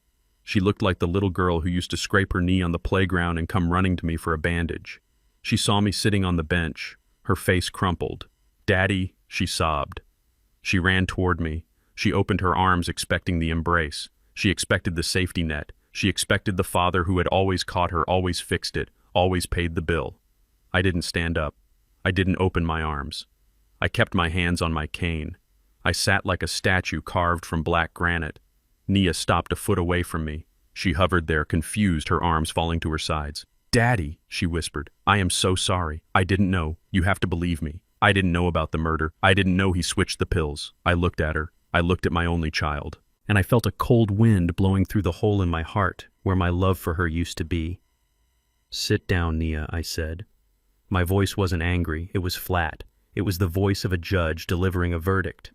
She sat on the bench next to me, leaving a gap of empty space between us. She tried to take my hand. I pulled it away. I didn't know, she repeated, wiping her nose. "He tricked me. He told me the money was for investments. He told me the house sale was legal. I was a victim too, Daddy." I turned my head slowly to look at her. "Stop," I said. She froze. "Do not use that word," I said. "Beatrice was a victim. I was a target." You were a volunteer," Nia gasped. "That is not fair. I loved him. Love makes you blind." "No, Nia," I said. "Love makes you see things that aren't there. But it doesn't make you blind to what is right in front of your face." I shifted on the bench, turning my body to face her fully. "You say you didn't know about the pills," I said. "And maybe that is true. Maybe you didn't know he was poisoning her body, but you watched him poison her spirit every single day and you said nothing." I don't understand," Nia stammered. "You saw your mother losing weight," I said. "You saw her stressing over bills that shouldn't have existed. You saw her wearing old clothes while you wore a diamond bracelet you thought your husband bought with his hard work. Did you ever ask to see a pay stub? Did you ever ask where the money was coming from? Or did you just like the shiny things too much to ask questions?" Nia looked down at her hands. She was twisting her wedding ring, the ring that was paid for with stolen money. And when she was in the hospital, I continued, my voice rising just a fraction. "When she was dying, Nia, you were at dinner. You were eating steak while her heart was stopping. And when I told you about the receipt, when I showed you the proof, you screamed at me. You called me a racist." "I was scared," she whispered. "I was defending my husband. You were defending a predator," I said. "And let's talk about me. You saw how he treated me. You heard the comments. You heard him call me a burden. You heard him talk about putting me in a home. And yesterday, when he drugged me, when he forced those blue pills down my throat, you held the glass of water." Nia flinched as if I had slapped her. "I thought it was medicine," she cried. "He said it was for your anxiety." "You knew I wasn't anxious," I snapped. "You knew I was sane." "You looked into my eyes, Nia. You saw your father. But it was easier to believe I was crazy than to admit your husband was cruel. It was easier to drug me than to fight him." I took a deep breath, fighting the tremor in my hands. "That is the sin, Nia. Not the fraud, not the theft. It is the cowardice. You sold your parents for a comfortable life. You traded our dignity for a man who didn't even like you." "I am sorry," she wailed, burying her face in her hands. "I am so sorry, Daddy. Please forgive me." I looked at her shaking shoulders. I remembered holding her when she was a baby. I remembered promising Beatrice I would always protect her. But protecting her now didn't mean saving her. It meant waking her up. "Your tears are too cheap, Nia," I said coldly. "You are crying because the ride is over. You are crying because the police are involved. You aren't crying for Beatrice. You are crying for yourself." She looked up at me, her eyes wide with terror. What are you going to do? Are you going to kick me out? I have nowhere to go. The accounts are frozen." He emptied the joint savings. "I am homeless, Dad." I looked at the ceiling of the police station. I thought about the house, the empty rooms, the memories. "I am not a monster," I said. "I am not Derek. I won't throw you on the street in the middle of winter." Nia let out a breath of relief. "Oh, thank God. Thank you, Daddy. I knew you wouldn't." But I cut her off. "You are not coming back as my daughter. You are coming back as a tenant. She blinked. What? You can have the guest room, I said. The small one. For 3 months. That is it. 3 months. But how will I live? I haven't worked in 5 years. Derek wanted me to stay home. Then you better update your resume, I said, because as of this moment the Bank of Caleb is closed. I am cutting you off, Nia. No allowance, no credit cards, no gas money. If you want to eat, you buy your own groceries. If you want clothes, you earn them. But Dad, she protested. I have no skills. I have a gap in my employment. Then scrub floors, I said. Work at a diner. Do what your mother did when we started out. Do what I did. Sweat. Learn what $1 actually costs. Because you have forgotten the value of honest work. I stood up. My knee pained me, but I ignored it. Rachel stood up with me. She handed me a file. The trust is secure, Caleb, she said loud enough for Nia to hear. We have reclaimed the title. The wire transfer from Moretti has been seized by the FBI, but since it was fraudulent, it doesn't touch your assets. Your pension has been restored by the bank's fraud department. You are whole. I took the file. I felt the weight of it. It was the weight of my life returned to me. I looked down at Nia one last time. You have a ride home with the police, I said. I am going to take a taxi. I need to be alone. Daddy, please, she begged, reaching for my coat. Don't leave me here. I stepped back. You left me in that house to rot Nia. You were going to let him ship me to a state ward tomorrow morning. You left me a long time ago. I am just returning the favor. I turned and walked toward the exit. I could hear her sobbing behind me, a raw, broken sound. It hurt. It hurt more than the broken champagne bottle. It hurt more than the grief. But as I pushed open the heavy doors of the station and stepped out into the cold Chicago night, I felt something else. I felt clean. The air was sharp and biting. Snow was starting to fall. I hailed a cab. Where to, the driver asked. I looked back at the station. I looked at the city that had tried to break me. Take me to 402 East 115th Street, I said. The driver looked at me in the mirror. That's a rough neighborhood, old-timer. I smiled. It was a small, sad smile. It is not rough, I said. It is honest. I needed to go back to the war room. I needed to take down the map. I needed to take down the photos of Derek and the red strings. I needed to tell Beatrice that the books were balanced. The audit was complete. The thief was in chains. And the daughter she loved, well, the daughter she loved was going to have to learn how to walk on her own 2 feet without standing on our necks to do it. I sat back in the seat and watched the city lights blur past. I was alone. I was tired. But for the first time in a long time, I was free. The silence that followed the raid was different from the silence of the funeral. The funeral silence had been heavy, suffocating, full of unspoken grief and hidden secrets. But the silence that filled the house after the police tape was removed was hollow. It was the silence of a stage after the actors have gone home and the lights have been turned off. I walked through the empty rooms one last time. The broken front door had been boarded up. The rug where Nia had fainted was gone. The table where I had almost signed my life away was bare. I didn't feel nostalgia. I didn't feel the warmth of 40 years of memories. All I felt was the echo of Derek's screaming and the cold draft of betrayal. Beatrice was gone, and the house we had built was no longer a sanctuary. It was a crime scene. I called the real estate agent, a legitimate one, this time the very next morning. I didn't haggle over the price. I didn't wait for a bidding war. I just wanted to close the book. When the movers came, I took only what mattered. The photo albums, the jazz records, the blue velvet dress, everything else, the furniture Derek had sat on, the plates he had eaten off the bed where he had slept while plotting my destruction, I left it all behind. I sold it fully furnished. I wanted a clean slate. The legal process was swift and brutal. With the evidence from the war room and my testimony, Derek pleaded guilty to avoid a trial that would have humiliated him even further. He got 20 years in a federal penitentiary. I was told he cried when the judge read the sentence. I didn't go to court to see it. I didn't need to see him in an orange jumpsuit to know he was defeated. The auditor in me was satisfied with the paperwork. The balance was 0. As for Moretti, the RICO charges put him away for life. The neighborhood was a little safer and my conscience was clean. But the hardest part wasn't the legal battle. It was Nia. I stuck to my word. I didn't let her move back in. I didn't give her a dime. For the first month, she called me every day, crying, begging, telling me she was sleeping on a friend's couch, telling me she was hungry. It took every ounce of my strength not to transfer money to her account. It took everything I had not to be the savior.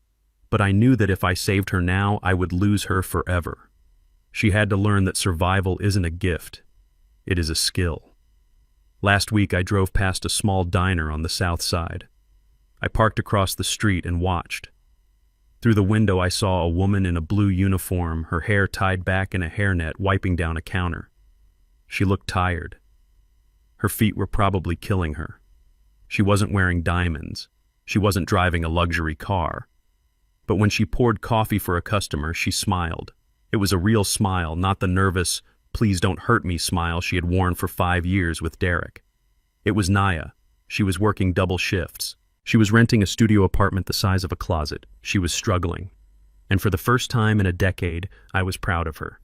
She was building a life that belonged to her, not one that was borrowed from a thief. I didn't go inside. I wasn't ready, and neither was she. But I drove away knowing that one day when she comes to visit me, she will walk through the door as an adult, not a dependent. I didn't move to Silver Lake. I didn't move to any facility where they manage your decline. I bought a penthouse apartment downtown overlooking the lake. It has floor-to-ceiling windows and a balcony where the wind smells of fresh water and freedom. It is modern. It has sharp angles and clean lines. It looks nothing like the old house, and that is exactly why I like it. On Saturday mornings, Henderson comes over. We don't talk much. We just drink coffee and watch the boats go out. Sometimes we take his boat out and fish for perch, 2 old men who outlived the storms. He never asks about the raid, and I never thank him for saving my life. We don't need to. The handshake is enough. Tonight the city is quiet. The sun is setting, painting the sky in shades of purple and gold, the same colors as the bruise on my heart that is finally starting to fade. I am sitting on the balcony wrapped in a thick wool cardigan. On the small glass table next to me sits a bottle of expensive red wine, Beatrice's favorite, a Pinot Noir with notes of cherry and earth. I poured 2 glasses, one for me and one for the empty chair beside me. In my lap I have the leather-bound notebook, the diary, the war room manual. I opened it one last time. I ran my fingers over Beatrice's handwriting. I read the notes, the fears, the calculations. She had fought so hard in the shadows so that I could stand in the light. She had taken the first hit so I could deliver the final blow. I took a lighter from my pocket. I didn't want to keep this book. It was a record of pain. It was a testament to the worst days of our lives. I didn't want to remember Beatrice as a detective hunting a predator. I wanted to remember her as the woman who laughed in the rain, the woman who planted tulips, the woman who loved me. I tore the first page out. I held the flame to the corner. The paper curled and blackened, turning into ash that floated away on the lake breeze. I watched it burn. "Thank you, Bea," I whispered. "You can rest now. The house is clean." I tore out the next page, and the next. I burned them all one by one, watching the secrets turn to smoke. I watched the evidence of Derek's greed, Nia's weakness, and my own blindness disappear into the night air. When the last page was gone, I closed the empty leather cover. I set it down. I picked up the wine glass. I looked at the horizon. "To us," I said to the wind. I took a sip. It tasted rich and full. It tasted like life. I am 71 years old. I have lost my wife. I have lost my home. I have lost the illusion of a perfect family. But as I sit here looking at the lights of the city reflected in the dark water, I realize I have found something else. I found my spine. I found my dignity. And I found the truth. The auditor is retired. The books are closed. And for the first time in a long time, I am looking forward to tomorrow. Many of us believe that protecting family means keeping the peace at all costs. But silence in the face of exploitation isn't love. It is complicity. My wife Beatrice taught me that sometimes the greatest act of devotion is preparing for a war your loved ones are too blind to see. Trust isn't a blank check you hand over because of shared blood or marriage vows. It is a ledger that must remain balanced.